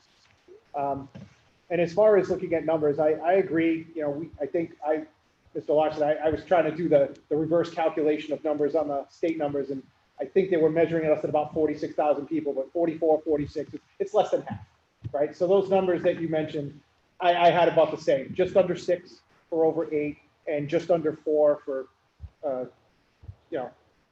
being green. But we do have a 9-week trend of rising numbers. I think it's clear that it's more than just clusters of families. I'm certain that that's I agree. I believe you when you say that you've reached out, and that's a good chunk of it. But there are others, and we do have 9 weeks of data that we've been accumulating, and the numbers are going up exponentially at a rate I wish we couldn't see. The only note I would say is that, Chairman, 2 weeks ago we had a vote, even though we didn't have 3 consecutive red reports. We still voted anyway as to whether or not we should stay where we are. Because I voted to stay hybrid because we didn't have enough data. So I think tonight we should vote. And if need be, I'll entertain the motion to cast a vote on staying remote or staying hybrid or going remote at every individual grade level, not grade level, but school level, elementary, middle school, and high school. Yeah, sure. I mean, like I said, anyone is welcome to make the motion if you want to make that motion. I know there are a couple other comments, but you can make the Yeah, I motion mean, now. we We could- can we could continue make- discussion after. We can absolutely have the comments, and that's fine. I think we owe it to folks to have the vote. Hey, Scott, Mr. Hill? just one clarifying question from Dave. When did Superintendent Sawyer, when did you foresee if there was a vote to go remote, when did you want that to happen? I would recommend that does not happen before next Monday. Students in cohort A were in school today. And so I think it's really important that teachers have an opportunity to meet with students in person one last time before we go into remote. So that would mean we would need to at least wait until Thursday. And, you know, many teachers treat the 2 days as, sort of like a pair. So at that point, I think it makes sense to continue off and finish out the week on Friday. And so the earliest I think we could even consider it is Monday. I think we need to give at least that much time for families to make arrangements. As we've talked about, there's a real significant impact if that's the way that we go. And one more clarifying question, if I could. Is your understanding that, Superintendent Sawyer, that if on Wednesday on the state report we were a yellow, that we would no longer, be a community that was under the state guidance required to go to remote? So in conversations with the state, not in anything I've actually been able to find in writing, they are now saying that now that we've been in the red for 3 weeks, that we would wait for 3 weeks of being in the yellow before we switch back. For the same reason you don't want to rush to switch into remote, they don't want us to rush to switch out of it, because if you do so too quickly, if you have a rebound and go up, then you have to make another switch, which they want us to reduce as much as possible. So that's what they've said. But again, I have not seen that in writing anywhere. And I certainly think that there's room for interpretation there. Ms. Porto?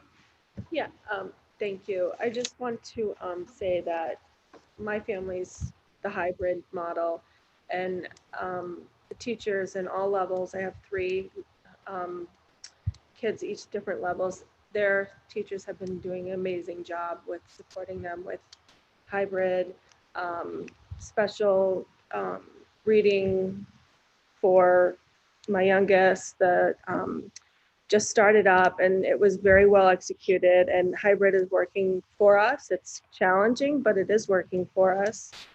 I also have the same feelings as Shannon and Rob about the high school. I'm still undecided on that, and I do feel that elementary and middle schools would do best if they stayed with hybrid. Those are my thoughts. Thank you. Mr. Storrs? Thank you, Mr. Chairman. Mr. Sawyer, with your recommendation of going full remote, I know that we already talked about special education, but as far as other programs, CTE programs, I know we touched on a little bit, after school activities, et cetera, what would be your recommendation regarding any of those? Would it all be, no go, we're remote, we're not having them, or would you have a piecemeal plan? So thinking programmatically, especially when we're talking about high need students, we would be doing on a program by program basis what we think makes the most sense and where we can deliver the best services. But with an extension from that, we are having conversations with the high school about what we will do about CTE, to the point that's already been made. It's really, really hard to deliver that curriculum outside of the shops themselves. And so, we would, if the educators believe that that's what's best under the circumstances, we would work with them to make whatever plan they put together work for the high school as well. As for, other extracurriculars. The state's position is that if we go remote as a district, we will need to cancel the athletic season. I think we would think of other extracurriculars in the same way. If we keep part of the district open and close the high school, we are technically allowed to maintain our season. Although in talking with the health department, I mean, the point was made, it's hard to justify any sort of rationale for doing so, but it is allowed. It's only if we go remote as a full district that there's a requirement to end the athletic season. So follow up if I can, reading the room, if the high school was to go full remote and everything else was to stay as is, when it comes to after school activities, would transportation be able to be provided, or is that's not even a possibility? So if we kept, the only after school activities right now that I'm aware of that we're doing that are in person are the athletics, right? So our other ones, to my knowledge, are remote.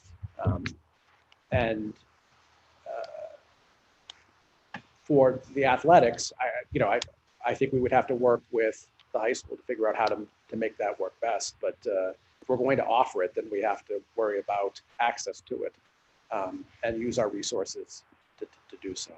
So it's safe to say right now, we really don't know whether we could or what our plan would be. Is that fair? Yeah, I'm not exactly sure what our capabilities are, although I have reason to believe that we'll be able to do what we need to make any decision work.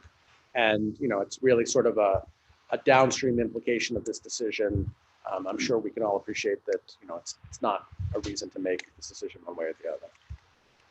Would it be the school committee's decision? Because as someone who feels very strongly that we should remain hybrid, at least going forward, I just can't imagine any justification for keeping after school activities in person in place if as a committee, we're saying it's not safe to be in school.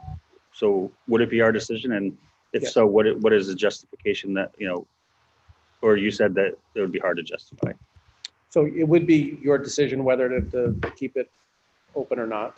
Okay. Much like neighboring communities that are in full remote right now, if they're not in the red, they're having their seasons, right? Taunton is a good example of a community that's not in the red and is remote, and their school committee had to decide to have the season and not postpone it. And yes, what's the rationale? I'm not, if we're saying that it's not safe to have high school, I'm not sure what the reasoning would be to leave it open, but that is an option to us that I did have verified by the state. Thank you. All right, thank you. I think, Steve, I have another question. Sure. Oh, sorry. Thank you. Superintendent, sorry, do you know of any other districts that have not followed the state guidance in your knowledge so far? I'm sorry, have not followed the state guidance regarding moving from remote or Yeah, my perception is that there are communities that haven't. I believe this week is the first week that some are beginning to move, but without being able to verify it, I've never really checked what people say, whether it's true or not, but I do have a perception that there are some communities that have continued to stay open. Great. And then it's clearly the case that in some communities, there are extenuating circumstances. Yes. Right? Right. So I don't know whether those communities that have stayed open feel like they have a good explanation on the extenuating circumstances. Right. And then if we are considering something about not following the state guidelines, I would like to hear from the committee members about what they think the guidelines will be about whether or not to close the schools in the future going forward if we're not following the state guidance. So regarding transmission in the school, how many students, what is your standard in each school? Is it an overall number? This needs to be determined as far as I'm concerned before we consider not following the state guidance. I disagree with you, Mr. Hill, and I'm not gonna consider that and have committee members go on about what they think the guidelines will be. This is a changing fluid situation. We look at everything. You've asked this question before, a similar question. What question did I ask before that was similar? You asked before why we should not, quote, be following state guidelines. And now you're asking us to set our own guidelines. There is no specific guideline. There's no number of students in the schools where we would stop it. There's no specific numbers in the community where we would go remote. It is a fluid situation that you look at in the totality. I understand your position that you think we should follow the state guidelines, you know, to the letter, even though you voted to go remote when the state guidelines had us be in person. But your point has been made. We're not going to now set up artificial guidelines right now as 5 committee members who aren't qualified to do that. No, I didn't ask. I'm just not understanding the vitriol, first of all, Mr. Withers. But I'll just say, I'm just not understanding the vitriol. I asked for committee members to discuss. I don't expect that we're going to finalize this. But again, we're moving into uncharted territory. And I think it would be good to hear what people are thinking in terms of, I don't see necessarily why that's harmful, but you know. Mr. Hill, you're asking us to set what we think would be guidelines that we would follow, when I think all of us have been talking about the totality of the situation and the different things that you look at. It's not a realistic question for any of us to answer. I understand your point. I appreciate your question. At this point, I believe Mr. Domenici had indicated he was going to make a motion, and if he wishes to do so, I would offer him the floor to do so. Well, I will, if nobody else has any further comments. I entertain a motion to, I want to make sure I word this right. I entertain a motion. I make a motion. Well, let me ask the question before I make the motion. Do you need 3 separate motions? You can do it however you want. If you want to do it separately by each school level, then we'll need to do 3 separate motions. If you want to consider it as a district as a whole, as an administration made a recommendation, you can do 1 motion. Okay. So Mr. Chairman, it's entirely your decision. Entirely your decision. Well, I will do that, but I did have a question for Dave before I did that. Sure. If that's okay to ask. Dave, Superintendent, are any in-person activities right now, are they all outdoors? You're talking about after school? Yes, after school in-person activities. Yeah, I'm not aware of any in-person in the building activities. Okay, so they're all outside. That is my understanding. Thank you. Mr. Geddes. Rob, did you have a question before I make a motion? Why don't we, I want to have a motion made, then we can have discussion. All right, so why don't we go ahead and make a motion so we can continue to move forward. So Mr. Domenici, the floor is yours. Then I'll have 3 motions to That's make. fine. You can. I make a motion to vote on whether or not the elementary school should go remote. All right, the motion will need to either say go remote or stay hybrid. Okay, so to go remote or stay hybrid as is. You need the only one, because we have to vote yes or no. So the motion needs to be that we go remote. Okay, why don't I put it this way, Chairman, so that, you know. Yeah. I make a motion to vote on whether or not the elementary school should stay hybrid. All right, so motion that the elementary school stay hybrid. Yes, so a yes vote would be they stay hybrid, and a no vote would be we go remote. Okay. Do we have a second? All right, so we have a motion on the floor that the elementary schools remain in hybrid going forward. Is there any discussion on this? Matter? Mr. Geddes. Thank you, Mr. Chairman. My only discussion point at this point, obviously, I think we all agree that the most in-person learning that can be had is ideal under the right circumstances. To Mr. Hill's concern, and I think some of the concerns of folks that may not share Mr. Hill's opinion, I wonder if it's worth finding a motion or wording a motion in a way that does put some statistical metric for any change in case anything drastic happens between now and our next meeting. I would strongly suggest we not do that. I think that we have the ability, myself as chairman or 3 members of this committee, to call a special meeting. And the superintendent has emergency powers that we've given him to make the decision unilaterally if there's an emergency situation requiring he do so. So, we can call a meeting in 3 days notice. We've done it once already. Superintendent can make an emergency change. I don't want to tie anything to a specific metric for, the reasons that, we've discussed before and some of our, as some of us have said, some of us are considering several different factors. So one specific metric wouldn't necessarily change the issue. Thank you. That makes sense to you, Mr. Geddes? Yeah, absolutely. Okay. Any further discussion?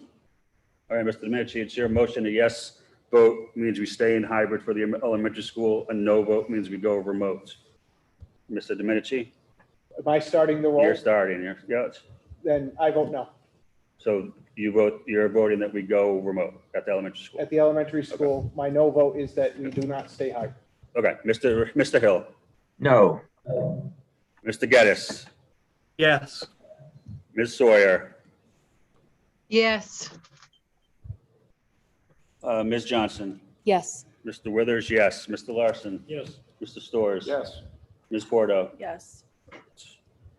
So the motion passes. The elementary school will remain in hybrid. Yes, because Mr. that's how I entertain the motion. Mr. Okay. Domenici, you indicated you might have another motion to make. Yeah, I believe I have 2 more, Yes. Mr. Chairman. I make a motion to vote on whether or not the middle schools stay hybrid. So a yes vote, you will stay hybrid, and a no vote, you will go remote. Okay. Do we have a second? Second. Thank you. Any discussion on this? All right, this is with regards to middle school. A yes vote, the middle schools will stay in hybrid. Mr. Domenici? No. Ms. Porto? Yes. Mr. Storrs? Yes. Mr. Larson? Yes. Mr. Withers, yes. Ms. Johnson? Yes. Ms. Sawyer? She went mute. I see. Yes, sorry, yes. That's okay. Mr. Geddes? Yes. Mr. Hill? No. Okay, so the middle schools will remain in hybrid. Mr. Domenici, number 3. My last motion is I make a motion to vote on whether or not the high schools stay hybrid. Again, a yes vote, meaning the high school will be hybrid, stay in the hybrid model, and a no vote would be the high school would go remote. Thank you. Do we have a second? Yes. Mr. Discussion, right? Yeah, discussion. Sorry, go ahead. Since it kind of came up before, I made my indication that I'm looking at the safety within our schools. So I do have a question for the superintendent, if I could.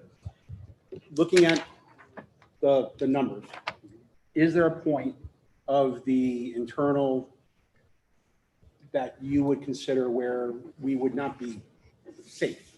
Which would be a number where you would have those kind of concerns?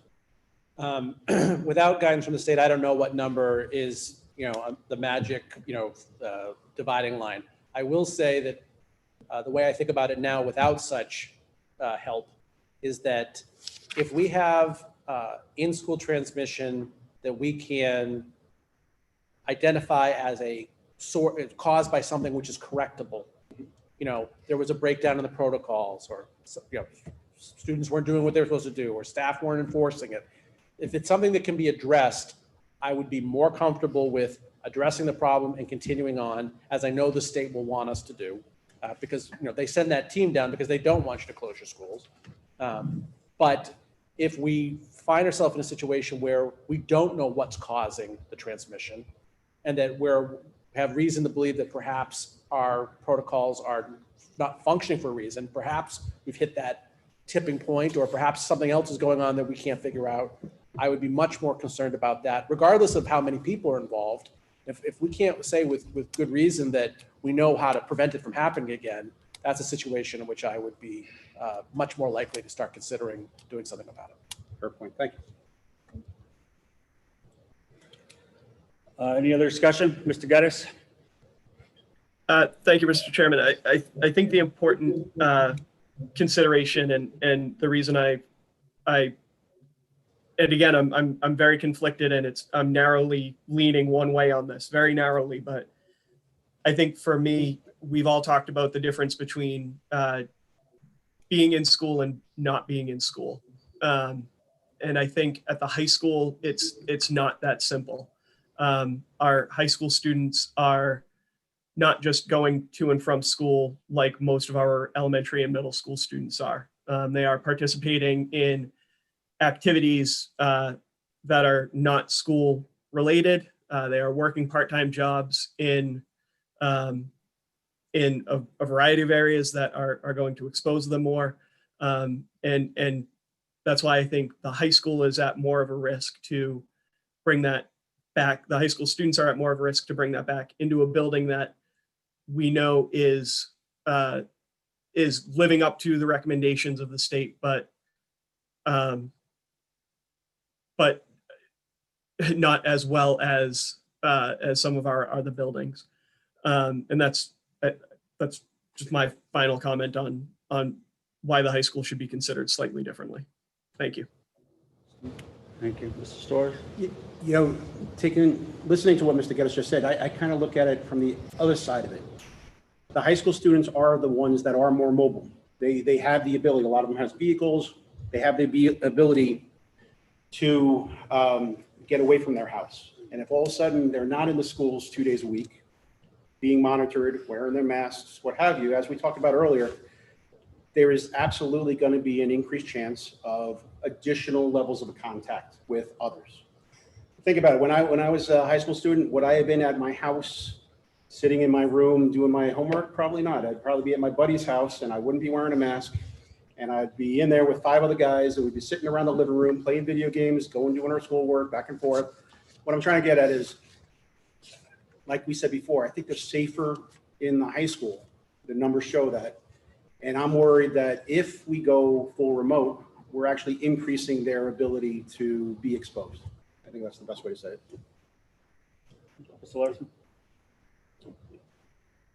Mr. Geddes, not to direct this at you, but just because of your comment. I understand your comment about the high school students. But when I listen to the parents of the elementary school and middle school parents, a lot of them, when they're not in school, are in other, we'll call it institutions, for lack of a better purpose, around town with their classmates, with other kids from other schools. So they're intermingling with other schools. We hope that these other facilities are being as diligent as we are here at the schools, with the mask and the hand washing and the spacing and the rest of it. But I think we're kidding ourselves to a certain extent if we think that the kids in the elementary schools and the middle schools, I mean, I know a lot of them, I mean, there's hundreds of them interacting in a couple of places here in town that have stepped up to try to help out the district and help out families who have to work. And, so they've got these other programs around town that their kids are at. So if they're not in school, they're with other kids from the city. And the kids who aren't in those programs are also, they're going to daycares. So they're going potentially to other people's houses, being exposed to them. I don't know if there's a requirement that if a child goes to a daycare, does the child have to wear a mask at daycare? I don't know the answer to that. But there's lots of daycares all around the city. And a lot of them have really stepped up their programs to help account for the hybrid program and the hybrid schedule. Well, I completely appreciate your comments about the high school students. I think it would not be very difficult to make an argument that the elementary school kids and the middle school students are all having similar interactions with other children around the city. So I don't exactly share your concern about just the high school students. Fair point, Mr. Larson. Mr. Domenici? Thank you, Chairman, and Bill, I appreciate those comments because I do think it's important to note that families are making arrangements for their kids on the days they're not in school. We got a lot of survey information, and so about 60% of the Attleboro Public School staff feel that we should be remote, either voting it now or we should already be there. That number is significantly larger at the high school. 2/3 of those polled at the high school feel that we should either be already remote or should be going remote. And several of the comments were telling to me. There's been a lot of challenge with the hybrid model. There have been many instances where teachers have had 1 or 2 students in their cohorts. So they're trying to balance the in-person training. They're trying to balance the educational requirements they need to meet for their cohorts. And then there's a whole other group of students who are simply in some variation of remote. They're not in the virtual academy. They're trying to get there. Some of them aren't even trying. They just won't come into schools. And so I wonder what kind of educational value we're really giving to so many at the high school right now, given those circumstances. And maybe it makes sense. And to me, I feel like we should either be able to be all in or all out. I think hybrid is the worst model. That's my take. I don't think I'm alone in that thinking. Maybe amongst the committee I am, but I know amongst the community, there's been a lot of folks that have challenged the model, and we're trying to do the best we can. So I'm not trying to come across as overly critical. I do wonder if perhaps, if we have to reset the high school for a bit, because again, we're going to have a lot of these votes. This isn't like a permanent thing. If we see the numbers start to move in the other direction, we can get kids back in school. Heck, I want to see green so that we can get everybody in. That's the goal eventually, I would hope. But I do wonder if perhaps there aren't some educational benefits of, even being in the remote model. The teachers having their entire group of students every day instead of having to go back and forth between the in-person cohorts and then trying to check in on the others. So the high school is the most challenging. They're moving around the school more often. The classrooms are not, they're not great. I mean, we've done the walkthrough. We're building a new high school for a reason. If that new high school were here, I might be thinking a little differently. Larger classrooms, better use of space, better ventilation, but we don't have that. We have to go with what we have. And with the numbers not seemingly coming down anytime soon, I do wonder if perhaps, which is why I made the motion, why I think we should be voting on these things tonight. I do wonder if at least in the short term, going remote, is the best approach right now for the safety of everybody. And on some level, perhaps the education value at the high school, since we're keeping the other 2 levels of education in the hybrid model. And those conclude my comments. All right. Seeing no other comments, I guess. Can I just a clarifying question? So your motion is the same, the motion Attleboro High School stay in hybrid? Yeah, I want it to be consistent across the motion. Thank you. All right, I guess I'll just use my position as chair to speak last and say, again, we have in my mind, a calling to oversee the Attleboro Public Schools. And in doing so, our role is to really look out for what's in the best interests of the students. We have a responsibility to make sure that we educate them in the best way possible. I understand the safety concerns. I just don't see anything that we've seen today that indicates their schools are unsafe. In fact, I think we've heard pretty strongly the feeling that the schools are safe. And so I really think we'd be doing a disservice to what our responsibility is and to the students by, at this time, deciding to go remote at the high school. So with that, I'll call the roll. And again, a yes vote means high school will stay in hybrid. A no vote means the high school will go remote. Mr. Domenici? No. Ms. Sawyer?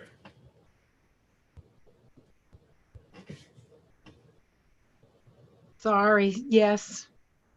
Mr. Geddes? Mr. Geddes? Sorry, no. Mr. Hill, No. Ms. Johnson, No. Mr. Withers, yes. Mr. Larson. Charter object. Can you do that in the middle of a roll? That's when it's done. Yeah, the proper time to charter object is when it's your vote on a motion. So do we have to meet next week, I guess? No, well, so the purpose of a charter object, the effect of a charter objection is to delay any action on a question. It can only be done once. It cannot, the issue cannot be taken up for a minimum of 7 days. So we would either have to call a special meeting next week or address this at the next regularly scheduled school committee meeting. But that cuts off discussion and consideration of this question. So given the charter objection, the high school will stay in hybrid until it's taken up at the next school committee meeting, whether it be remote or in person. Okay. That concludes that issue. Mr. Sawyer, did you have anything else in your report? That concludes my report. Thank you, Mr. Sawyer. Next, we have our minutes from our October 5th, 2020 meeting. Your minutes were circulated with the packet. Does anyone have a motion to approve? Second. Any discussion? Mr. Domenici? Yes. Ms. Porto? Yes. Mr. Storrs? Yes. Mr. Larson? Yes. Mr. Withers, yes. Ms. Johnson? Yes. Mr. Hill? Yes. Mr. Geddes? Yes. Ms. Sawyer? Yes. Consent agenda, 2 items. I'll read both items and consider them as a batch. Motion to accept a donation in the amount of $16.75 from Bay Style Textiles to Hill Roberts Gifts donation line. Number 2, motion to accept a donation in the amount of $3,690 from the class of 2020 to student activities at the high school. So moved. Second. Any discussion? Mr. Domenici? Yes. Ms. Sawyer? Yes. Mr. Geddes? Yes. Mr. Hill? Yes. Ms. Johnson? Yes. Mr. Withers, yes. Mr. Larson? Yes. Mr. Storrs? Yes. Ms. Porto? Yes. That concludes our consent agenda. Next, we have subcommittee meetings. Teaching and learning. Ms. Johnson? Thank you, Mr. Chairman. The Teaching and Learning Subcommittee met for our regularly scheduled meeting on October 6th. The meeting opened with a discussion of the AVA. Ms. Regan provided an overview of the challenges and bumps in the road at the beginning of the year and how they were being addressed. When the program and software was being vetted for this school year, most of these challenges were foreseen to potentially arise, and therefore solutions were already in place or well on their way to being implemented, although some issues did need to be addressed in real time as they arose. A large part of the issues were rooted in technology and training. The training for the Edgenuity platform happened later than expected, which allowed less time for staff and students to become familiar with the platform prior to the start of their classwork. Families that were more versed in technology or had more time to dedicate to assisting their students tended to have an easier start to the school year. The administration addressed the later training timeline with additional support from our vendor and made tutorials available for families and staff, which were appropriate for the audience. There are also concerns regarding academic issues such as workload, the amount of teacher interaction and independent learning assignments, and the ease of submitting work. This is being addressed by reformatting the syllabus view into smaller segments so that students have a clearer understanding of what is due that day or that week, as opposed to seeing the requirements of the entire course all at once, which was reported by some families as being overwhelming for their students. The administration is also working with our vendor to make submission of student work easier. Ms. Regan and her team are also sending out a weekly email to all of our AVA families with updates as they occur. They have made themselves available and work with families daily for both urgent and non-urgent issues as they arise. So thank you very much. I know it's a lot of hard work and disruption to your day, but yet important for our families. And there's also a virtual open house being planned for the AVA families. We don't have a date for that yet, do we? We do, yes. It's October 29th. October 29th, thank you. We also discussed the waiting list at the AVA, which we discussed a little bit tonight's meeting as well. There are AVA families, not an insignificant number of AVA families that have requested a transfer back to the hybrid model. Yet on the other hand, we do have a waiting list of students that are requesting to go into the AVA model. So as these students are transferred back into the hybrid classroom, and those seats open up in the AVA, invitations will be sent to the families that were placed on the waiting list as those seats open up. We also had a discussion on snow days, and specifically how the district is going to be handling classwork and learning during inclement weather. Pre-pandemic, the state did not recognize the use of virtual learning or blizzard bags to offset snow days for a lot of reasons, but mostly due to the accessibility of the technology outside of any districts that were already participating in a pilot program. However, during the pandemic, as we all know, districts have been successful in creating access for remote learning for all students. So at the time of the meeting, the commissioner has said that he would be coming out with updated guidance on how we will handle snow days going forward for remote and hybrid learning. And Ms. Ricken, I understand that has been announced. I was wondering if you could talk to that if it has been. Yes, he did announce that if there is a snow day for this year, we can remain in the remote learning model for that day. The only exception would be if there were a power outage, then obviously our students would be able to log in electronically, and that would be the only exception. Okay, all right. Thank you very much for that update. And the Teaching Learning Committee has no motions to bring forward tonight. Any Thank you, Ms. Johnson. You're welcome. Next, we have Finance and Budget. Mr. Larson. Finance and Budget Subcommittee met October 7th. Mr. Potato took us through the monthly budget reports.